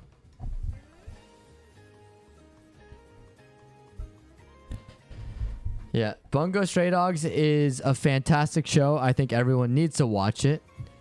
because one of the main characters, which is kind of like the Sinbad of the show, the centerpiece of the show, is suicidal. And he meets the first character by like almost like dying. But it's sort of like it's played for laughs because he like, oh, he's like, I want to drown myself, but I don't want to inconvenience anyone. So it's kind of stupid. Because it's based off the real author. Like, it's all based off books. It's so interesting.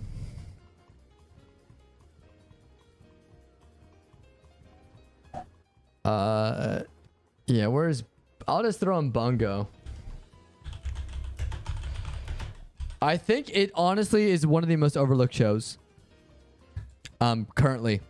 I'm so sad the Bungo Stray Dogs fandom. There we go. Got all these goobers over here. Yeah. Dazai's great. I don't know. I just love the characters. I don't know if you've seen Bungo Coral. Yeah, Bungo's the shit. I think so. Maybe not. Bungo on...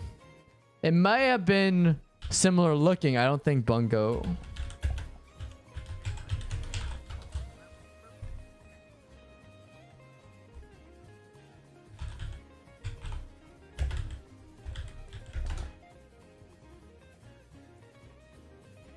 There's no information. Stage adaptation. Oh, there's been stage adaptations, just not on Broadway. Yeah, I'm watching Stray Dogs after Promise Neverland. Wait. Where are you on Promise Neverland, Coral? They made stage shows, Alia, to answer your question, not Broadway. It's in Japan. Japan stage shows. Yeah, it's a stage show, not Broadway specifically. They actually have a lot of stage shows, actually.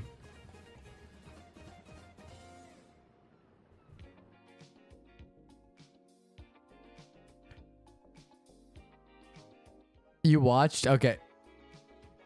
Yeah. Stray Dogs is... I think season 5 was phenomenal. Beginning to end.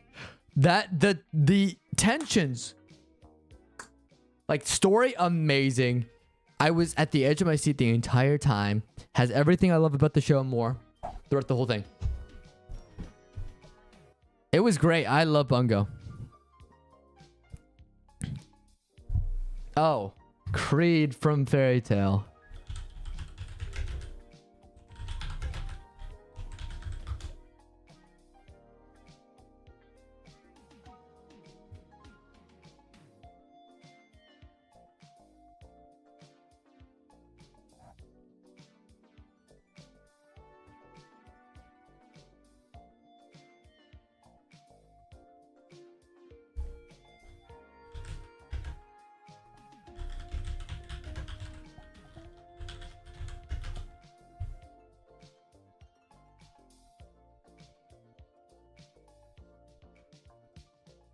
I'm trying to pull him up, but he's not coming up.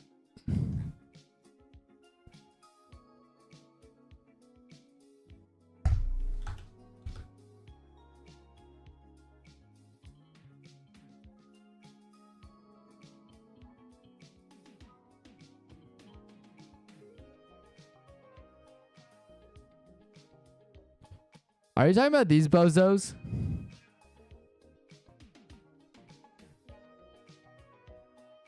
Oh, I need to find a good image of them.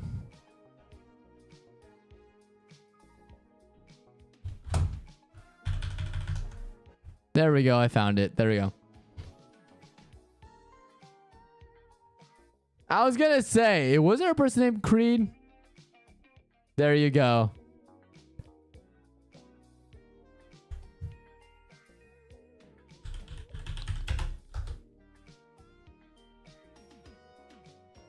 Yeah, he's very chaotic.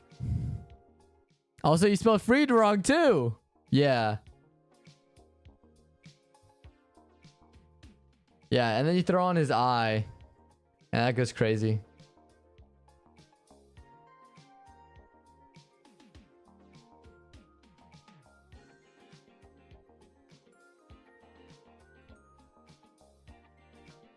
I feel so bad for him. He kind of gets sidelined hard later on.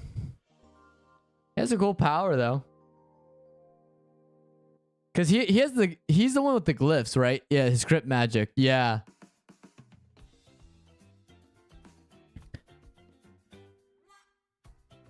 Yeah.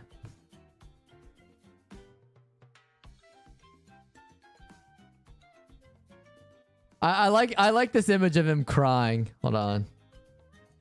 It's funny. After he gets his ass kicked.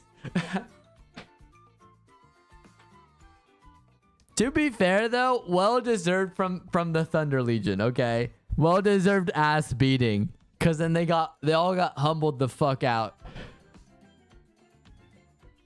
Yeah, I don't miss. You don't miss, Coral. You don't miss.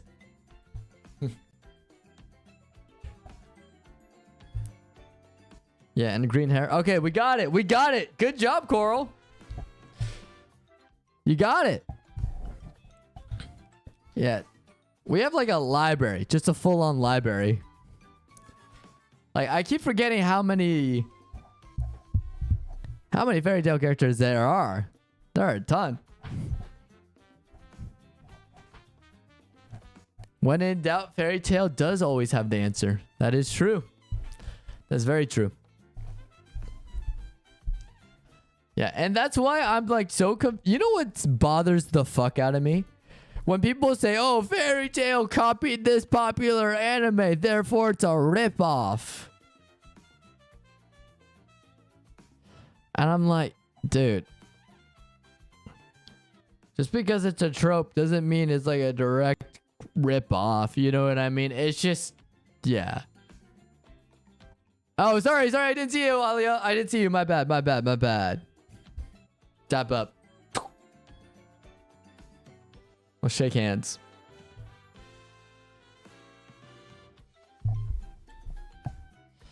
Oh, Coral got me. Okay, cool. We're chilling.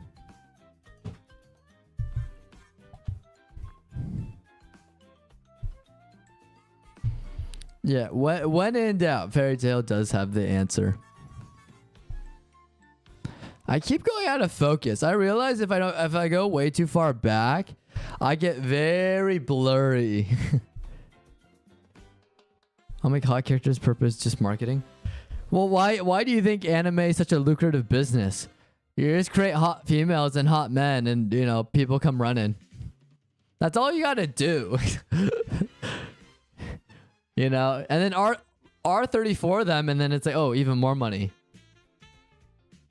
Happens to every fan base. And unfortunately, I mean, Coral knows this. We got a lot for fairy tale. We got a lot of certain artwork for sale for fairy tale.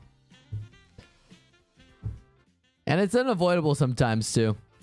Like I don't know. I'm not into it because I don't like. For example, there's a lot of Urza. I mean, Coral, you know. Yeah, it's already been an hour on YouTube. Time flies. That's what I'm saying, Coral. We're already at 2 hours. It felt like 20 minutes for me. Right?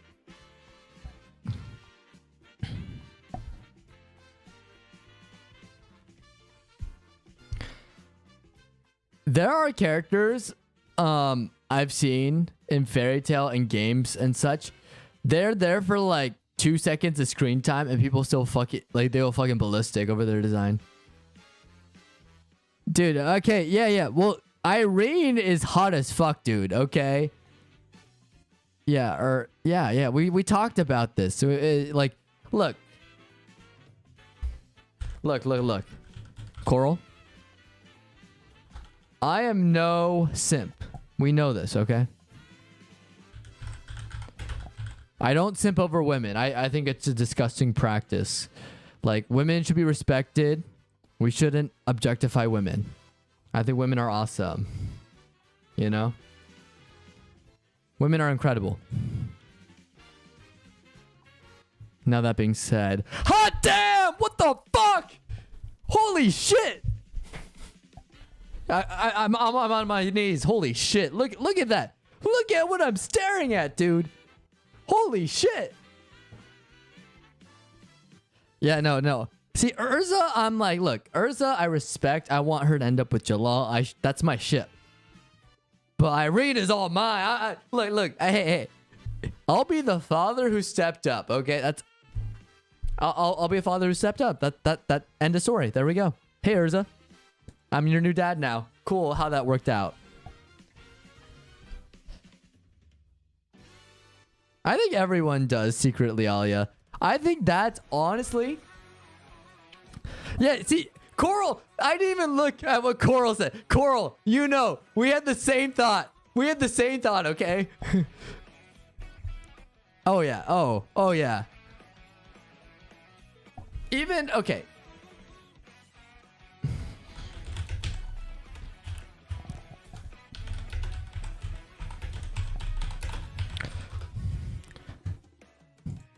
You know who I also thought was like really hot?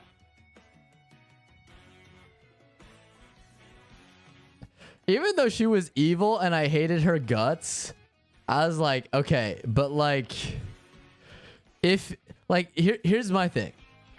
If evil, why hot?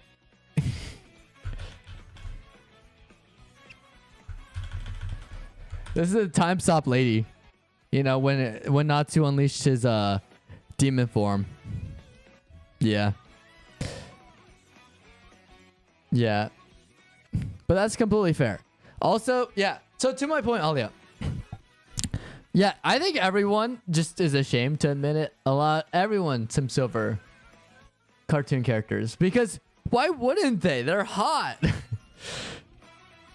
Yeah, anime dudes are hot. I can't lie, when younger, I watched Kim Possible and older sisters. I was like, damn, she'd go kind of hot. See, surprisingly, growing up, I never was like that. Now that I'm older, it's weird. It's kind of backwards.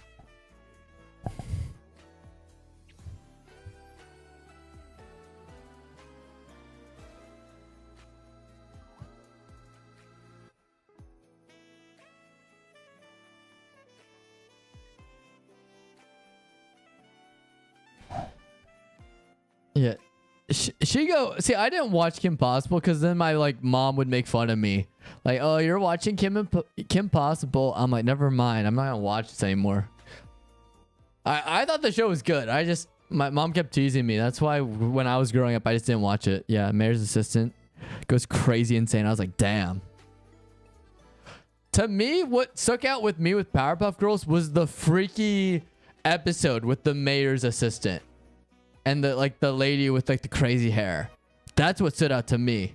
And then they shaved her head.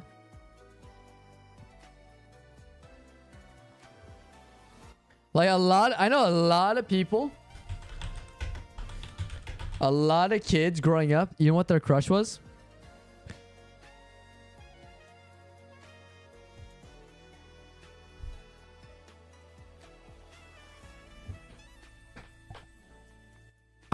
A lot of people have told me Raven has been their go-to growing up. They had a crush on Raven. And I'm just like, I don't know. I didn't have that. Yeah, I was never like that with Raven. How about Starfire? Because I knew people who were like, okay, they were either Team Starfire or Team Raven. My chat is so late. Is it?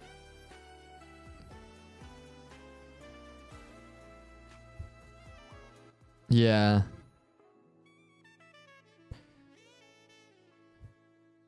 See, it was either this or this. But then I knew a lot of kids who were like, no, they were the elitist. You know what I mean? And they're like, there's only one correct answer between the debate between Starfire and Raven. And you know what that was? Blackfire. So you had a lot of everything. Yeah, I just put it up, Coral. Yeah, it's Blackfire.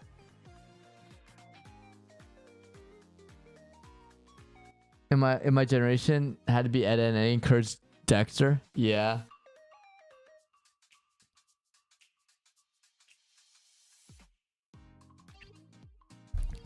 Knew a lot of people that were crazy about Blackfire. Yeah, I love Courage. Courage had Well, Courage was my first introduction to horror as a kid, and I loved Courage to death. Because I remember I'd stay up late, and I remember being alone at like I'd sleep over at my grandparents' house, and my parents and my grandma were downstairs, and it was like old TV. I'd be watching Courage on cable, and the feeling I got of just laying there and watching it, oh my gosh, dude. Courage is such a classic.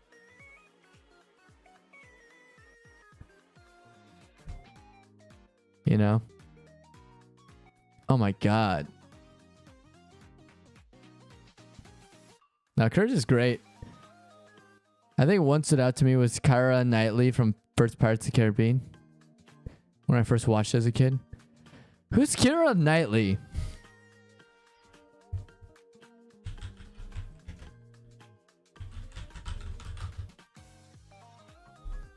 Okay, yeah, Dexter's mom. Okay.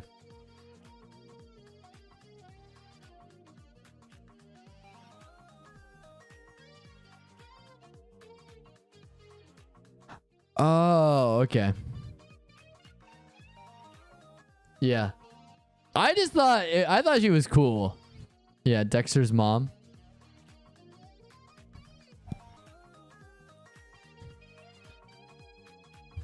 Yeah, I grew up with I grew up watching old TV shows, especially at my grandparents' house. When I'd go visit. So I'd watch Dexter's. I would watch Courage. I watched Foster's Imaginary Home. That was a great one. No. They showed Dexter's mom. Yeah, it's this lady here. This lovely lady here. I don't know why they took that for the second image of the Dexter's wiki, but you know how people are, I guess. Let them live, I guess. There we go. Hold on. I gotta take a screenshot for this like thumbnail.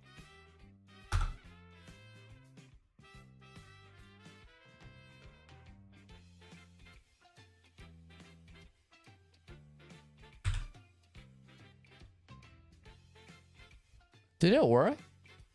Oh, I have to select it. Hold on. No! Darn it. My bad, guys. There we go.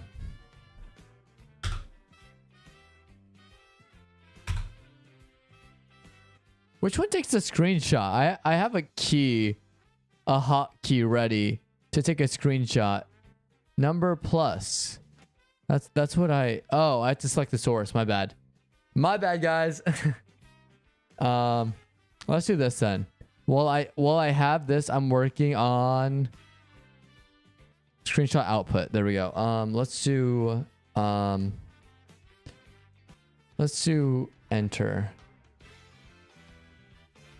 Actually no, let's not do enter. I hit enter a lot. Let's do 5. No, just kidding. We already have 5. Let's do 0. Insert. There we go. We got it. Screenshot output. Apply. There we go.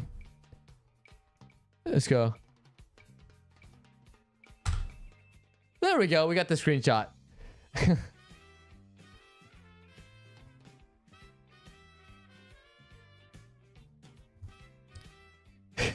This is gonna be the thumbnail now. Like, look at this conversation devolving.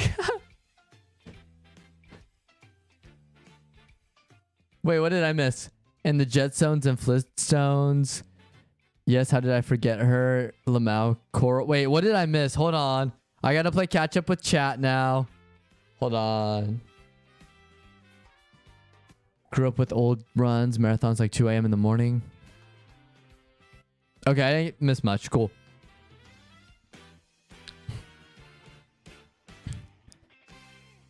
Damn, Coral. That's like a new level of down bad.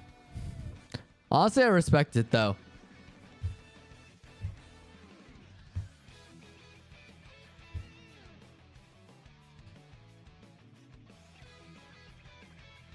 Oh god, the more I scroll down, the more I get fan art. Oh god, people are really down bad for Dexter's mom.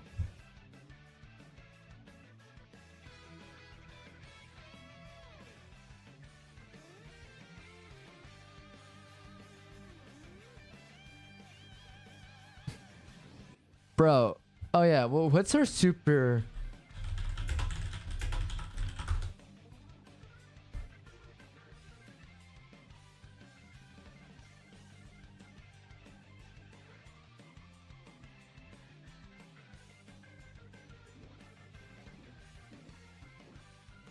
Dang, I'm just looking. Yeah, it's not down bad. I'm good. I'm good. I know about the Addams Family cartoon. We're talking about not the movie, right? All good. No worries, Alia.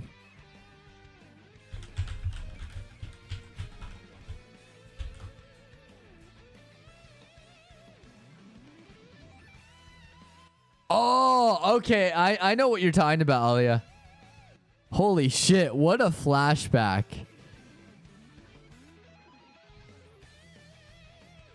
Yeah. Dude, Hanna-Barbera had it going on. Like, legitimately. Which makes me upset because they made one of the, like, worst animated movies of all time, apparently.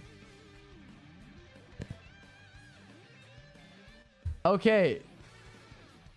That here's the thing, Coral. Completely understandable because here.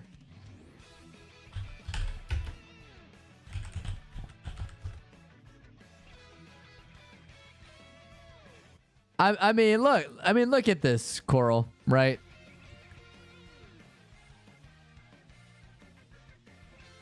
Like, you have this form, but then you also have her with her mask on, right? So I understand. I understand. And Wonder Woman, I mean, that's also a given.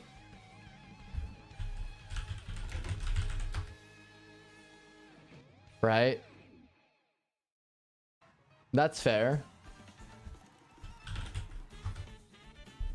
What about Fire, dude? See, I was so happy for my boy here. Look how happy. Wally West is truly the best Flash, okay? Not Barry, Wally. Because look at this. Look at my boy Wally. Look how happy he is. Yeah, but it's a fact they could beat me up that made me happy. It's not like in a weird way, guys, I swear. Okay, Coral. Well, that's my reaction. What the heck? Dude, that's crazy. Coral, you know, I'm gonna quote a famous... It's one of the most famous quotes in history, okay?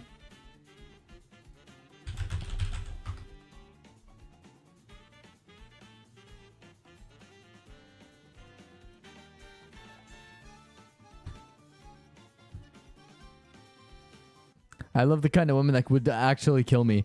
I think the official quote was, I love a woman that can kick my ass. But to quote the famous Spike Spiegel here. I understand. I understand. Don't worry. I get it. Sometimes we all want to be the little spoon.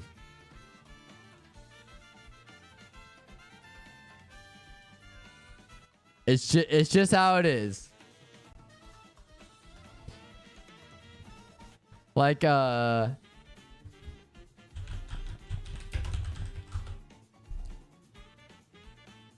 mean, I'm gonna be honest, okay?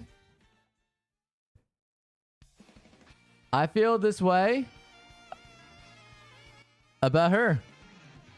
Yeah, I love when we kick my ass.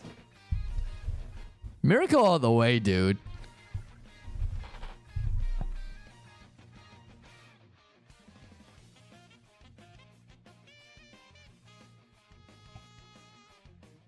And you know what? That's fine. That's fine. Miracle Stars and Stripes. What's another one? Fuck. What's her name?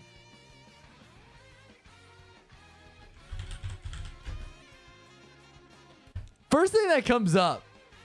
I kid you not. First thing that comes up. Oh my god, dude. This was a fucking cat, dude. This was a cat. Hold on. I wanna look up. I'll say.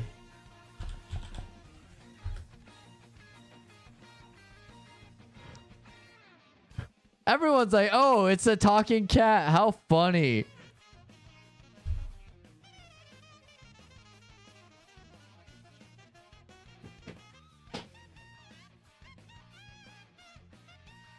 That's a cat?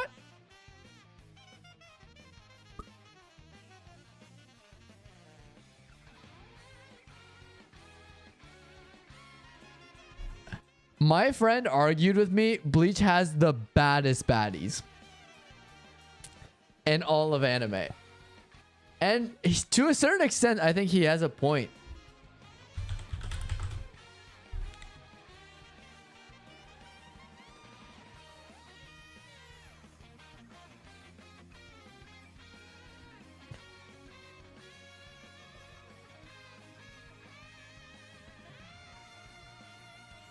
Like, you know who's, aside from Yoriichi, right?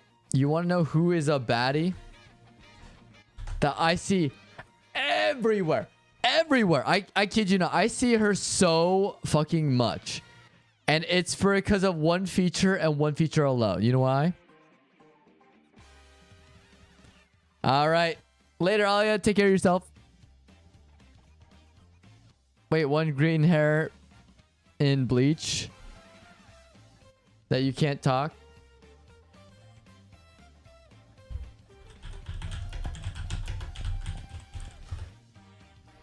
Oh, her, yeah. Dino lady. Her too. Yeah. Yeah. See ya, Alia. We'll see you on Monday. Oh, absolutely. Vibe with the music as you go. Bye.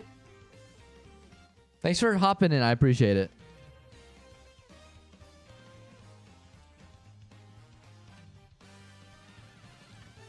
Yeah, I see her. I see her a lot. You can tell which ones are popular with the fandom too. That's just like the funniest thing to me. What's another one?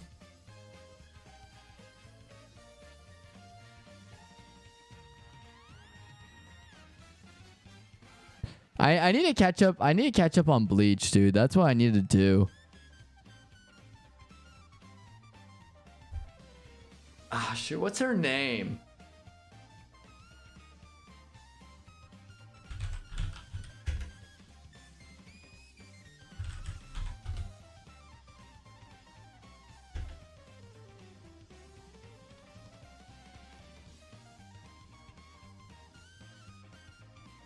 Oh my god. Dude, first image. You know what kind of artwork I just saw that I cannot show on stream? Oh my god. Tsunade. There we go. I know absolute freaks out there who say they will do horrible things to Tsunade. That's crazy. Also, what to the next stage? What happens with more power? I love how this conversation dissolved into something constructive to us simping over anime women. That's so funny to me. I guess that's how Twitch goes, though, right? Kind of crazy.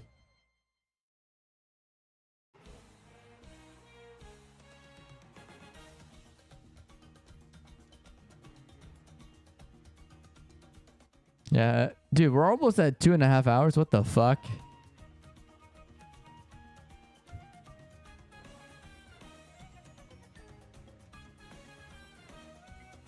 I want to try something.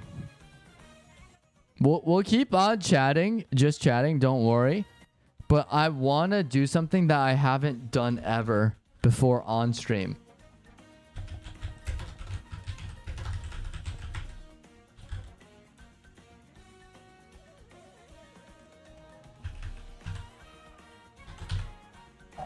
So bear with me, everyone. We are working on something amazing, okay?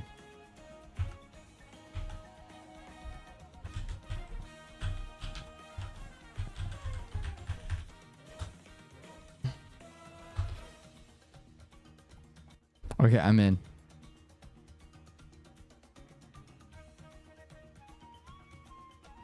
Oh, great. It's updating. Fun. Don't worry. Just wait 1 sec. We will be on soon.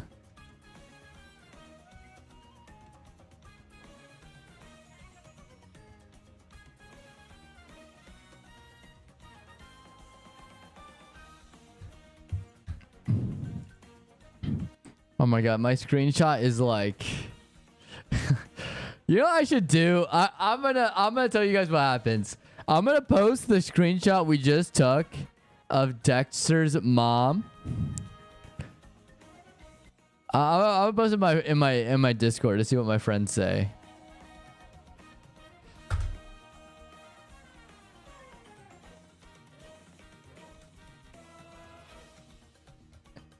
I still think that's like one of the funniest images I've taken. I'm glad. I'm going to do that now. I'm just going to take a screenshot. That will be the new YouTube thumbnail. This thing right here.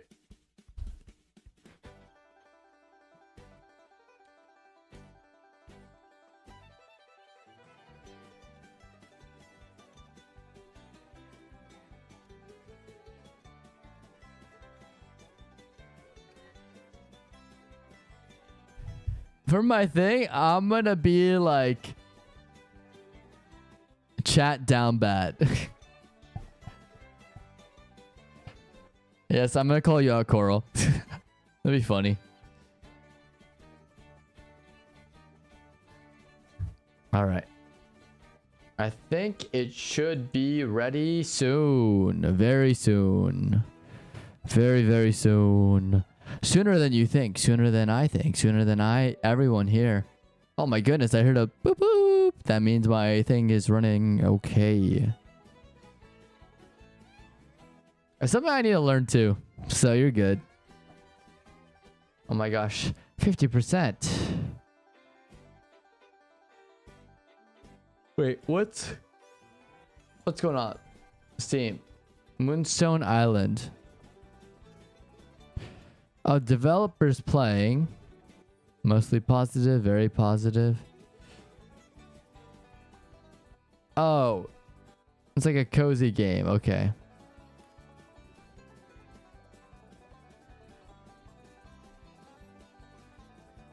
Cool. Good to know.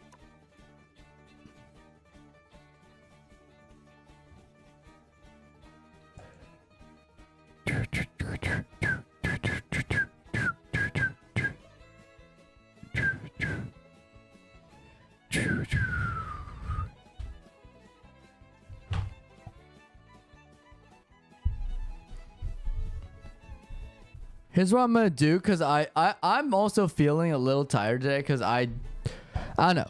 Time has flown by, but now that we've kind of chilled, which I don't know if anyone else feels this way, but when you chill out and you just kind of take a break and relax, you feel even more tired. You're like, oh fuck. I'm feeling that adrenaline rush fading away, you know? Because you're having so much fun and now you're like, oh. So, yeah.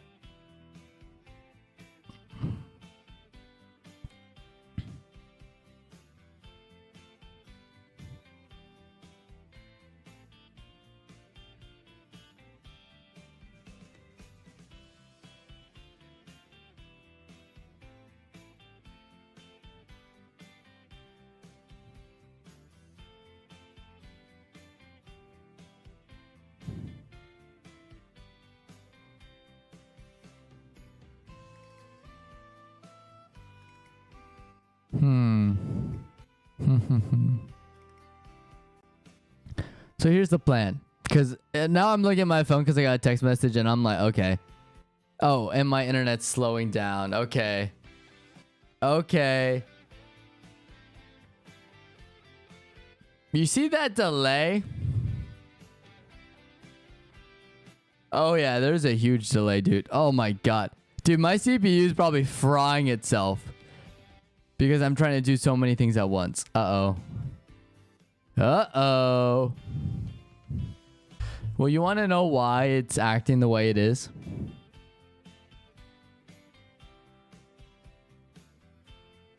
I'll give you a hint on what's happening here. Shaders are compiling my ass. You always say that and fucking crash every single time. Come on, boy. Come on. Come on. Come on. Come on. Come on. You got this. You got this. Break past the 3%. Go beyond. Plus ultra. Yeah, I don't think it's loading. I think we're cooked. Oh, wait. Wait, it made it to 4%. Wait. That's actually huge.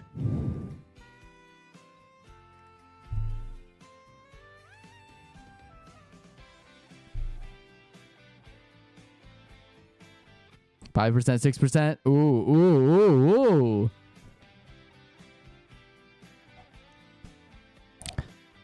Yeah, so the plan is we're going to end at a little bit earlier today. We're going to be ending at 11, especially because I have a busy day tomorrow.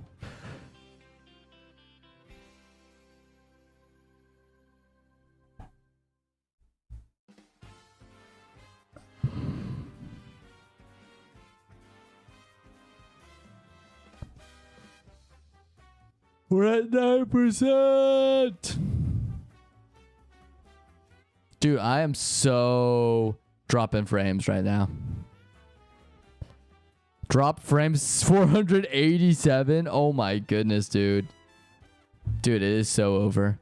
Here, if I switch. Here, if I switch, will it help?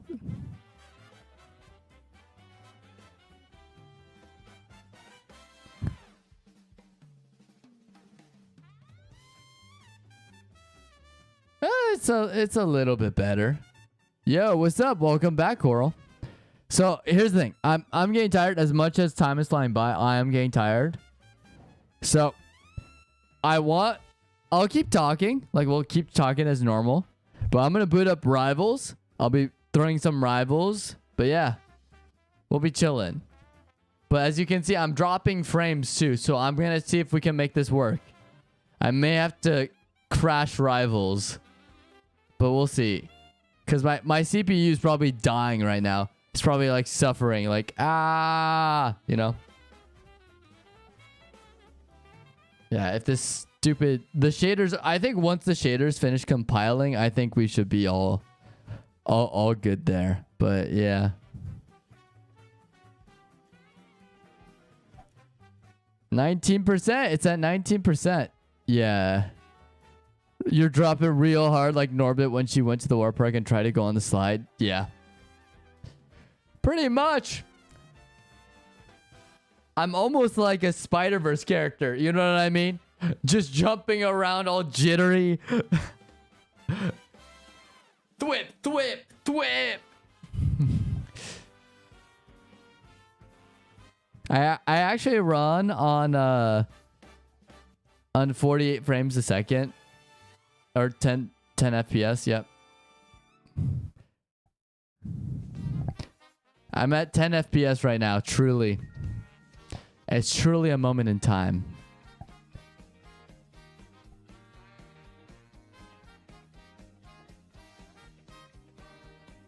Just moving back and forth, I'm just like, I could teleport. Like that. Yeah, once my shaders are done, I should be fine. Stupid shaders are taking forever though, dude. I don't know why this game takes fucking forever to boot up shaders. Like, I know I'm streaming, but still, it still takes like this long every single time.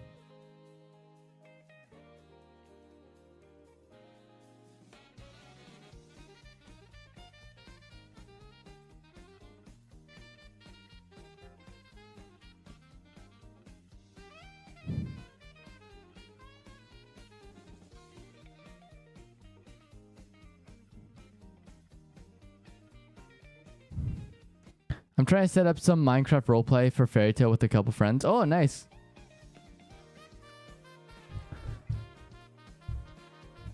That'd be dope. I think Minecraft's a good setting for that though, right? Because you have what? You have a jetpack in Minecraft. You have flint and steel. Right? You can do something fun with it.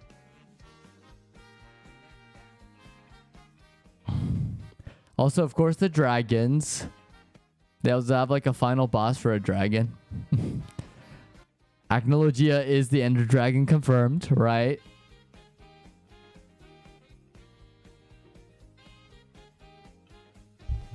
Fairy Tail brawlers and get some cool mods for magic. Yeah. That'd be dope.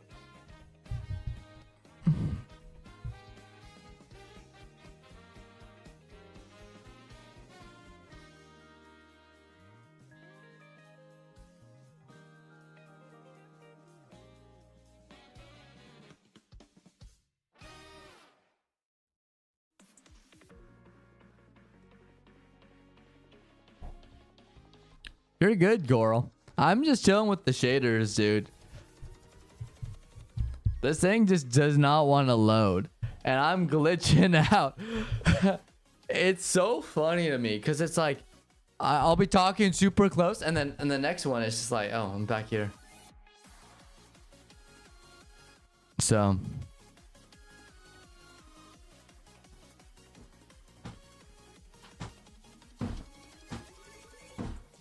look at that.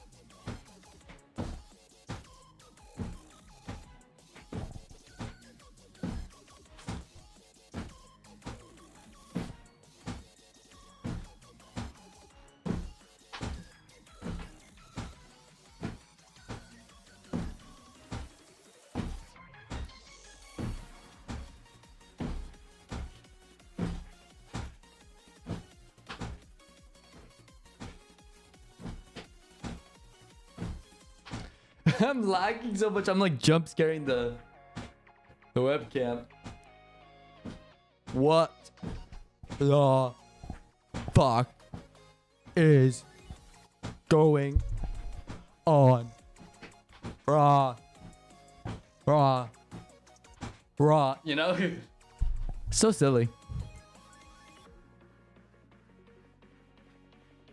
Yeah. Here's what I'm gonna do. Maybe if I just clip off. Let's see if this works. Be right back scene. Because then there's less frames, right? Theoretically. Come on, go faster, Marvel Rivals. Go faster, go faster, faster. Oh,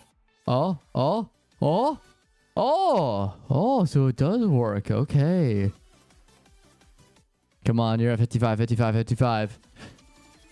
Yeah, we'll switch back real quick. Wait for this thing to load back up.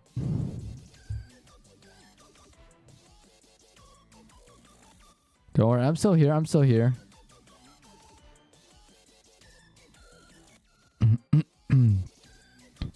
Nothing to see here.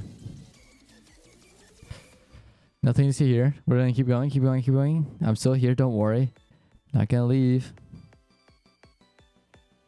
Also, my thing did not send?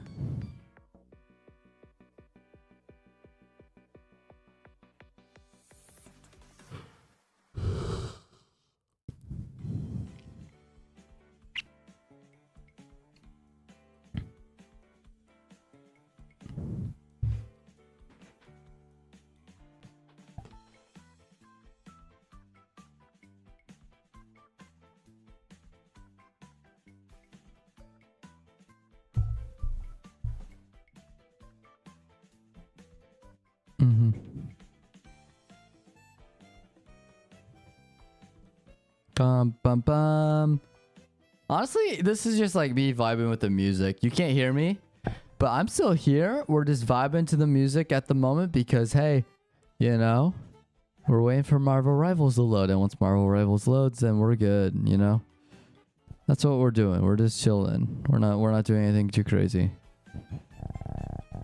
We're just existing in this plane of existence like dust in space. Is there dust on space? I think there should be, right? There should be dust in space. Because there's rocks in space, and rocks, you break apart rocks. Well, that's dust. So, hey, there we go. There we go. We're back.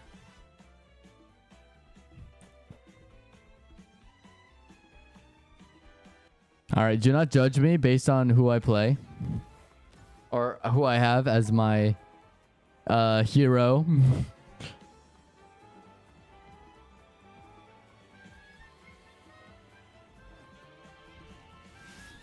Hey, I'm not dropping frames anymore. There we go. There we go. Oh god, I'm a frost dude. Oh my god. Oh my god.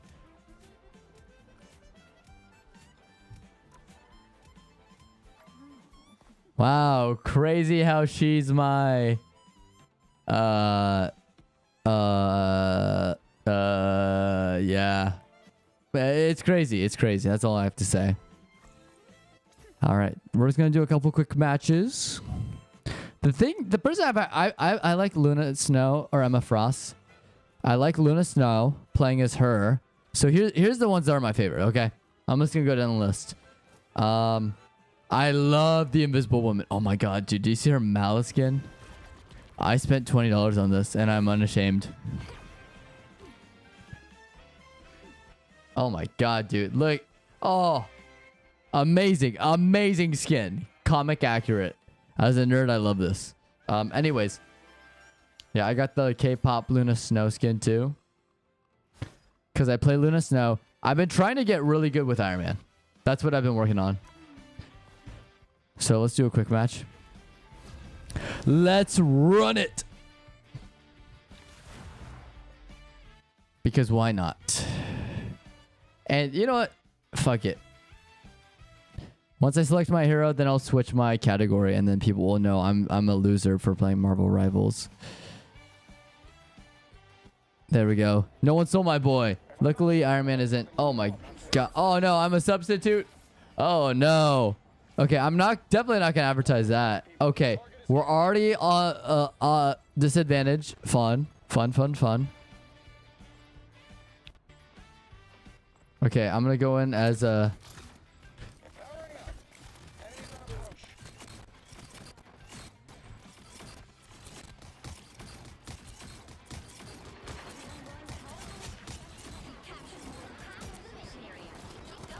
Oh my gosh, I'm dropping frames. Uh-oh.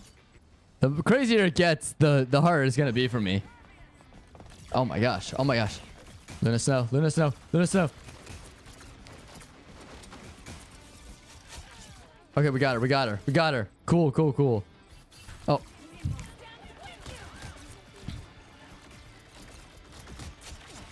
Oh no. Oh no. Oh no. Oh no. Ah!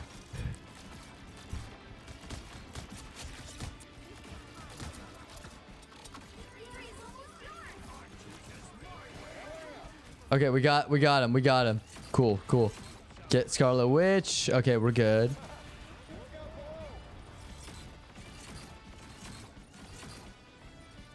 I like playing from a distance with Iron Man. I like playing a little bit more back. I've killed Spider-Man before, who's supposed to be my counter. That's what's like the funniest thing to me. Okay. Okay, we got her. Okay, we got Squirrel Girl. Okay, took out the Squirrel Stampede. And we won! We won! Okay, I'm definitely gonna mention that I'm playing Marvel Rivals right now. Okay, we're good.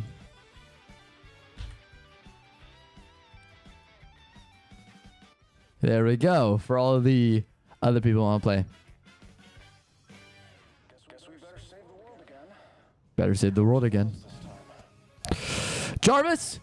His balls. Oh no, I'm dropping frames again. Uh-oh. I have so much going on. That's probably why it's like freaking out on me.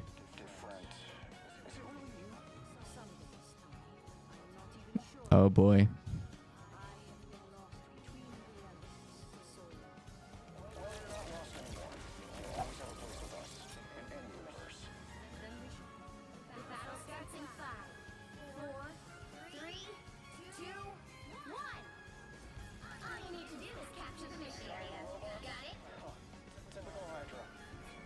Yeah, typical Hydra, dude.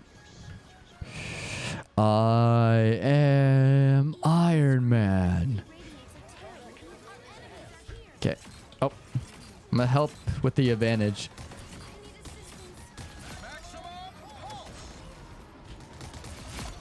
Oh, get destroyed.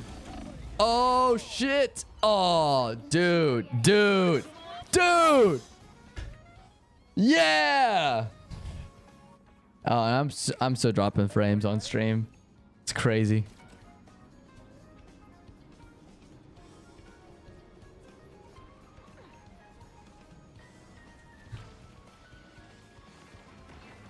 I need to figure out why it's like that though. Maybe it's because I'm multi-streaming.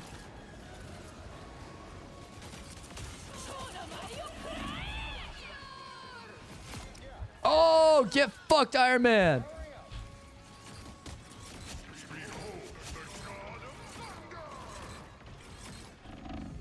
Ah, shit. I'm gonna retreat. Okay, we got it. We got it.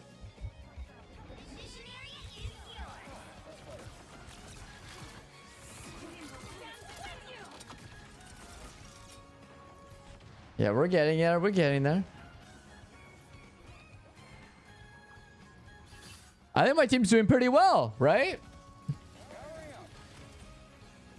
Oh, there you are. Okay, we got Scarlet Witch. Cool, cool. Where's the other guys?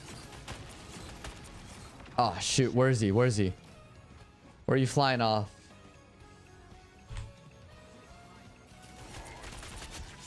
Okay, we got him. Where are you hiding, Iron Man? I know you're hiding somewhere. Trying to blast me earlier. Thank you, healer.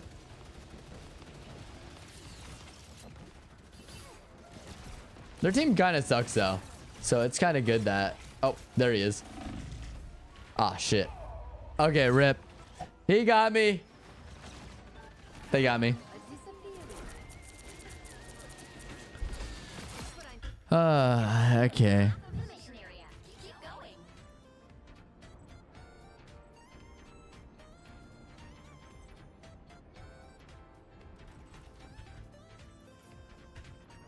How many kills do I have? Oh my, I have 13 and only 2 deaths. What the heck? That's crazy. Yeah, they're really bad. Oh, there we go. There he is.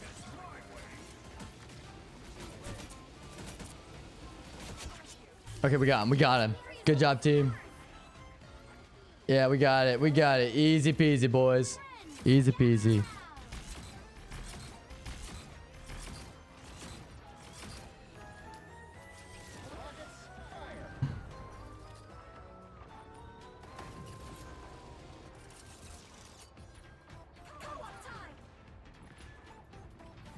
Oh, it's so over. It's so over.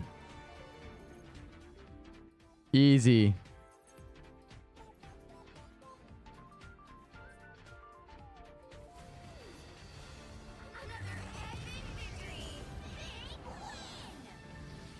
Super easy.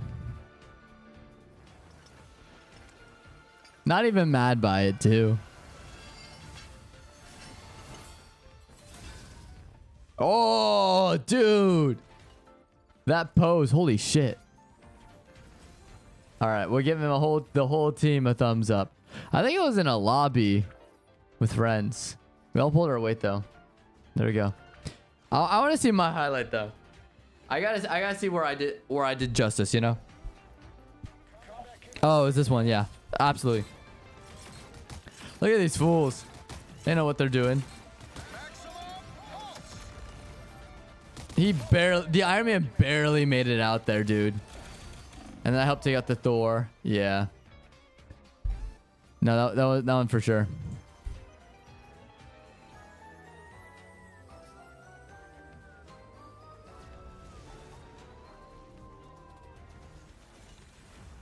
Bro, my thing is not even updating. What the heck? I'm frozen for eternity. That is my punishment. Hello? Can you see me? Hello? Dude, I look like I'm just staring into the abyss. That's so funny. It just gave up on me. Oh, shoot. I gotta pick Iron Man. I never wanted to be Iron Man. There we go. We got Iron Man. Yeah, I'm still frozen, dude. Look at that. It's such an unflattering image, too. What the heck? That's me locked in, boys. That's what it means. I'm locked into the game. Yeah, that's so weird. I'm just frozen. It really is that how bad my thing is? I think it was that bad. Damn. Don't bother trying to make people care. Show them what matters to you. Or is it? Hold on. Is it the fact that, like, here?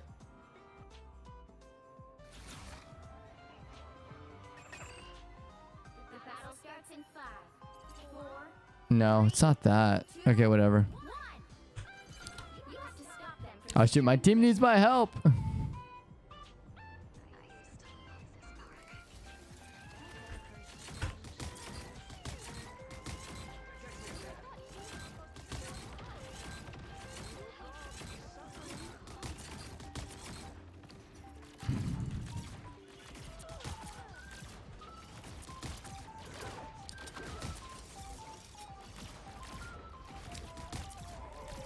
Oh, we almost had her. We almost had magic, dude.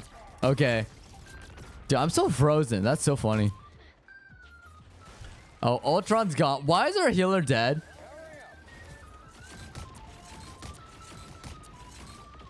Yeah, you better retreat, Psylocke. Yeah, Iron Man's not gonna let you pass. Because I am Iron Man.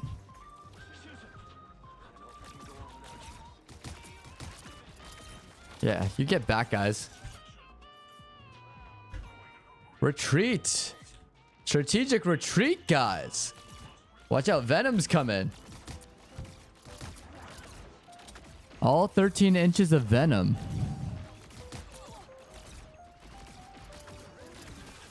Watch out for magic, guys. What are we doing here? What are we doing here, guys?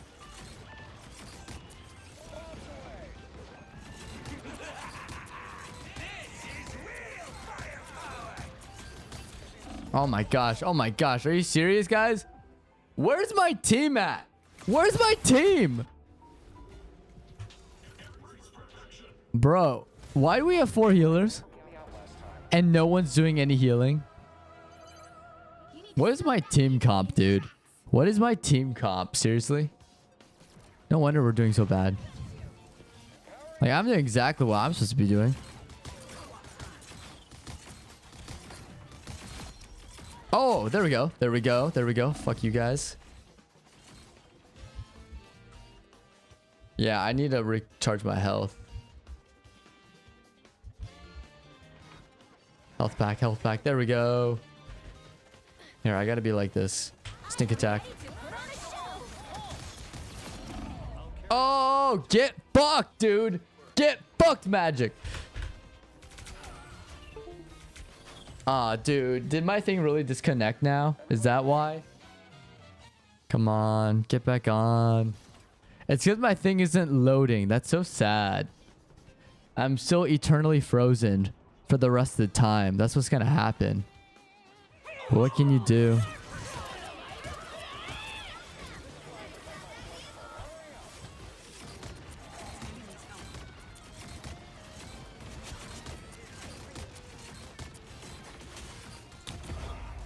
Ah, damn it. Fuck. Dude, I fucking hate Hawkeye, dude.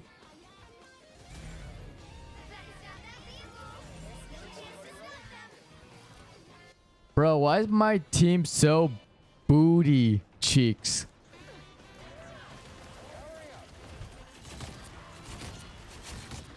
We're taking him out. We're taking him out. We're taking him out. There we go. There we go. Make the Venom retreat. Yeah. Make him retreat.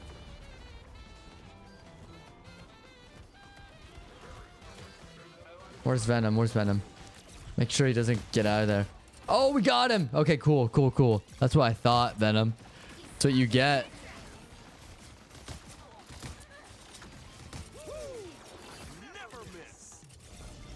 Bro, I need heals. Where are my heals at? We have 4 healers.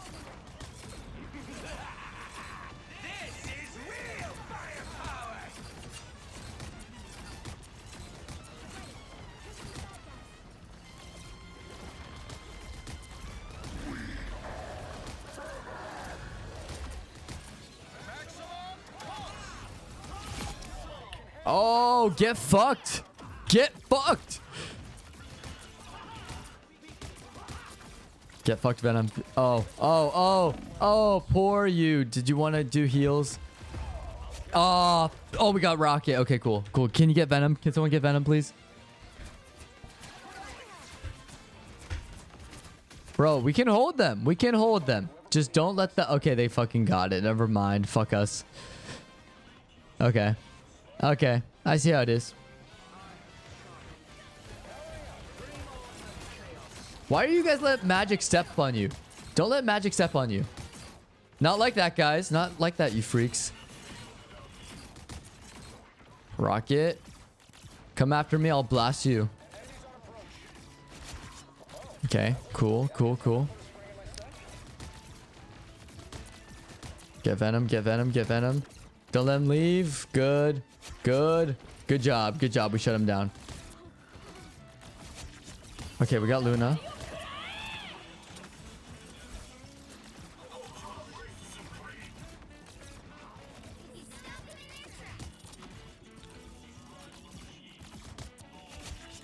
Okay, we got him. We got Rocket on the run. Okay, we're doing good, guys. We're doing good. Just keep it up.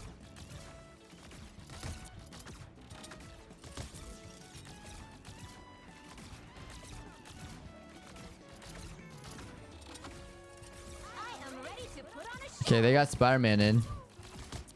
With great power, it gets great ass weapons. That's what it is.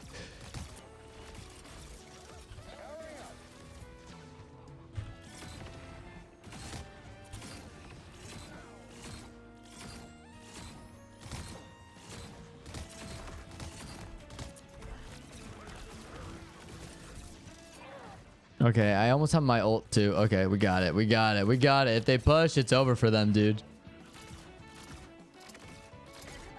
Spider-Man's supposed to be my counter, but he's not doing shit with me.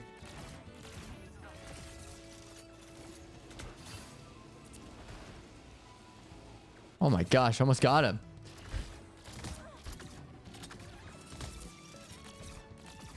Yeah, have him retreat.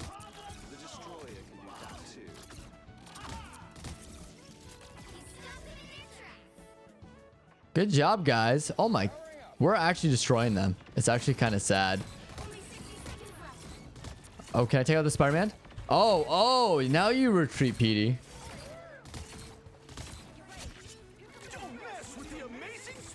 Oh, he used it. Wow. Oh my gosh, Ultron's now coming for me. Okay. Okay, we got Ultron. Okay, Spidey. Okay, Spidey. Be pathetic.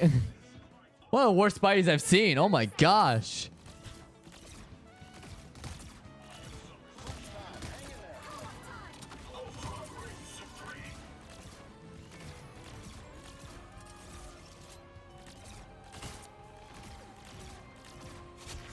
Okay, we got Emma.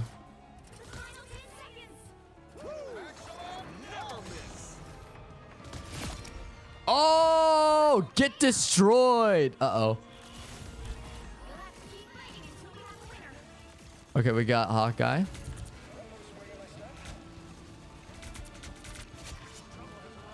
Nice. Good job, guys.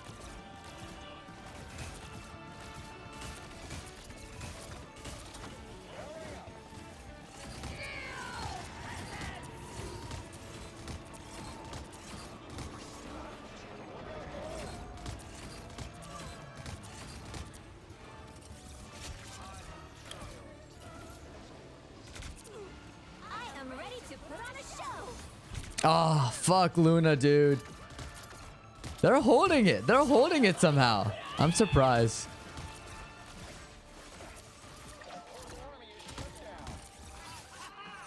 Dang.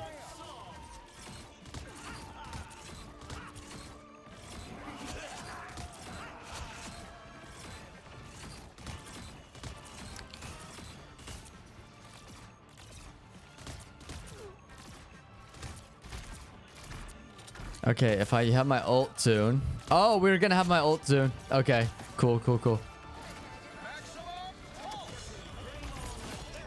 Oh! There we go. Hey, we did it.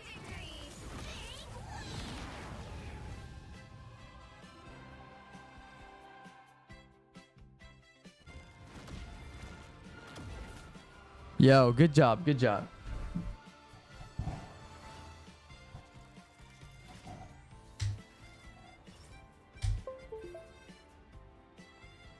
Am I back? Or am I still frozen? Bro, I feel like I should just like... I knew the moment... Okay. I knew the moment it stopped, it was over for me. I'm not gonna lie to you. The moment it like stopped for a second and I'm like, yeah, it's gonna crash. I think my computers can't handle games like Marvel Rivals. It's so dumb. No. Oh, seriously, dude? You took it from me? I'll use my Malice skin then. Yeah, my webcam's gonna be eternally frozen. That's what's gonna happen, dude.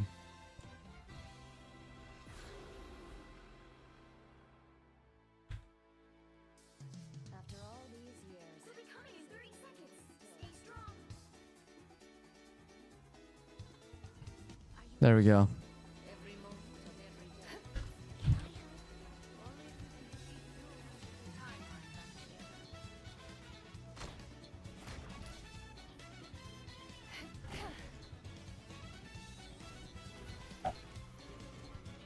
The battle starts in 5, 4, 3, 2, 1. You have to stop them from securing the mission area.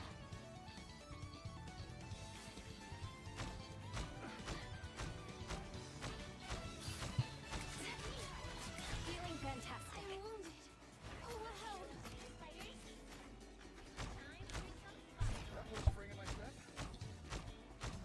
I'll just be healers because you stole Iron Man from me.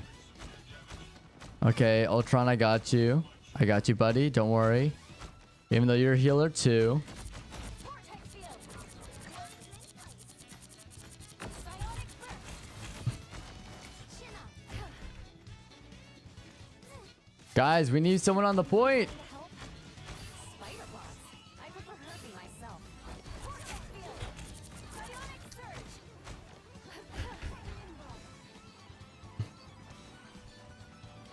Guys, where's my team at? I've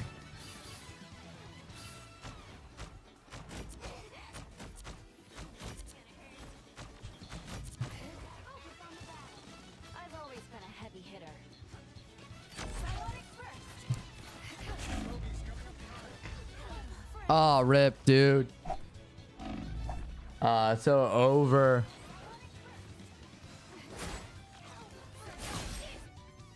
We're so cooked.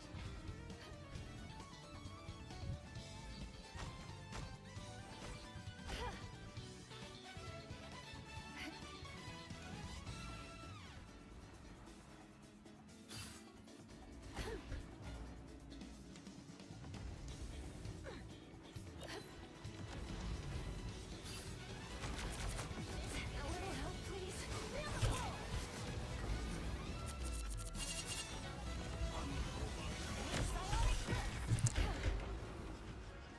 I'm retreating because my team doesn't know how to fucking play. In its tracks. That's crazy.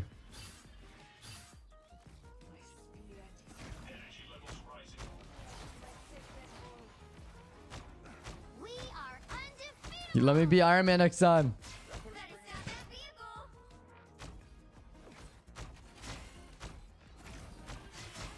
Look out, spider nest. Bro, why are the healers up in front? Where's our actual DPS? Because I know we have some. A little extra More oomph. spider nest. Where's Punisher at? I know Iron Man's there. As much as I hate it. Yeah. Mine is better off. Okay, rip. Yeah, we're just the healers, dude. Iron Man, you need to step it up. Or hop off the character. There we go. There's Punisher. Pulse charge. Fire. That is not There we that go. vehicle. Force burst.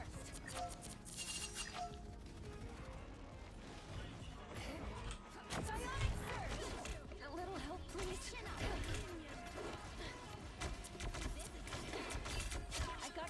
Oh, get fucked.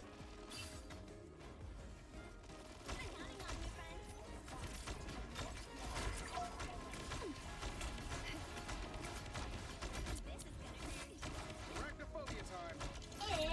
It's spider time! Clearly you needed some help. Oh, get destroyed.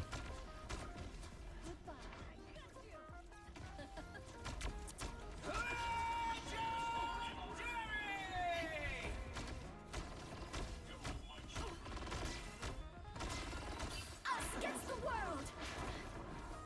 Oh no. No. Feeling fantastic. Ah, shit. Ah, what a well-timed ult. Okay, this is my last game. Fuck that. We're so cooked, dude. Pulse charge. Yeah, we don't even have a Vanguard. Okay. Now might I'm gonna use my ult and then I'll switch characters.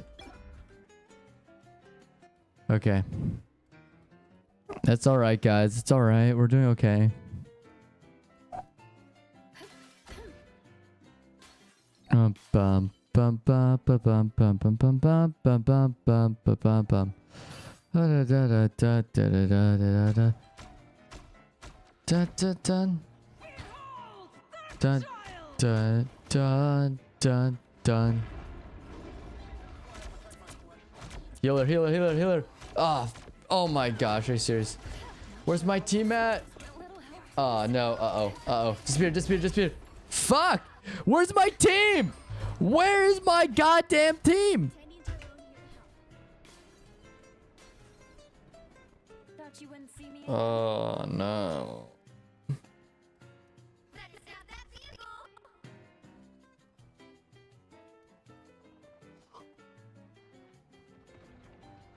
It's now or never! Stop them!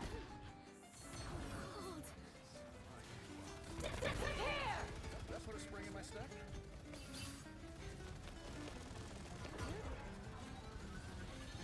Sonic surge! Enemies on approach. To help, didn't you? Pulse charge. Fire. There we go. We took her out. Magic's been fucking annoying. That's much Can we actually pull this together and like actually lock in?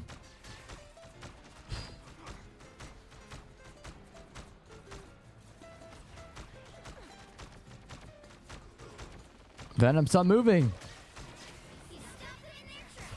Oh shoot. Oh shoot. No, no, no, no, no. Oh, I'm so cooked, dude. I'm so cooked. I'm so cooked. Okay.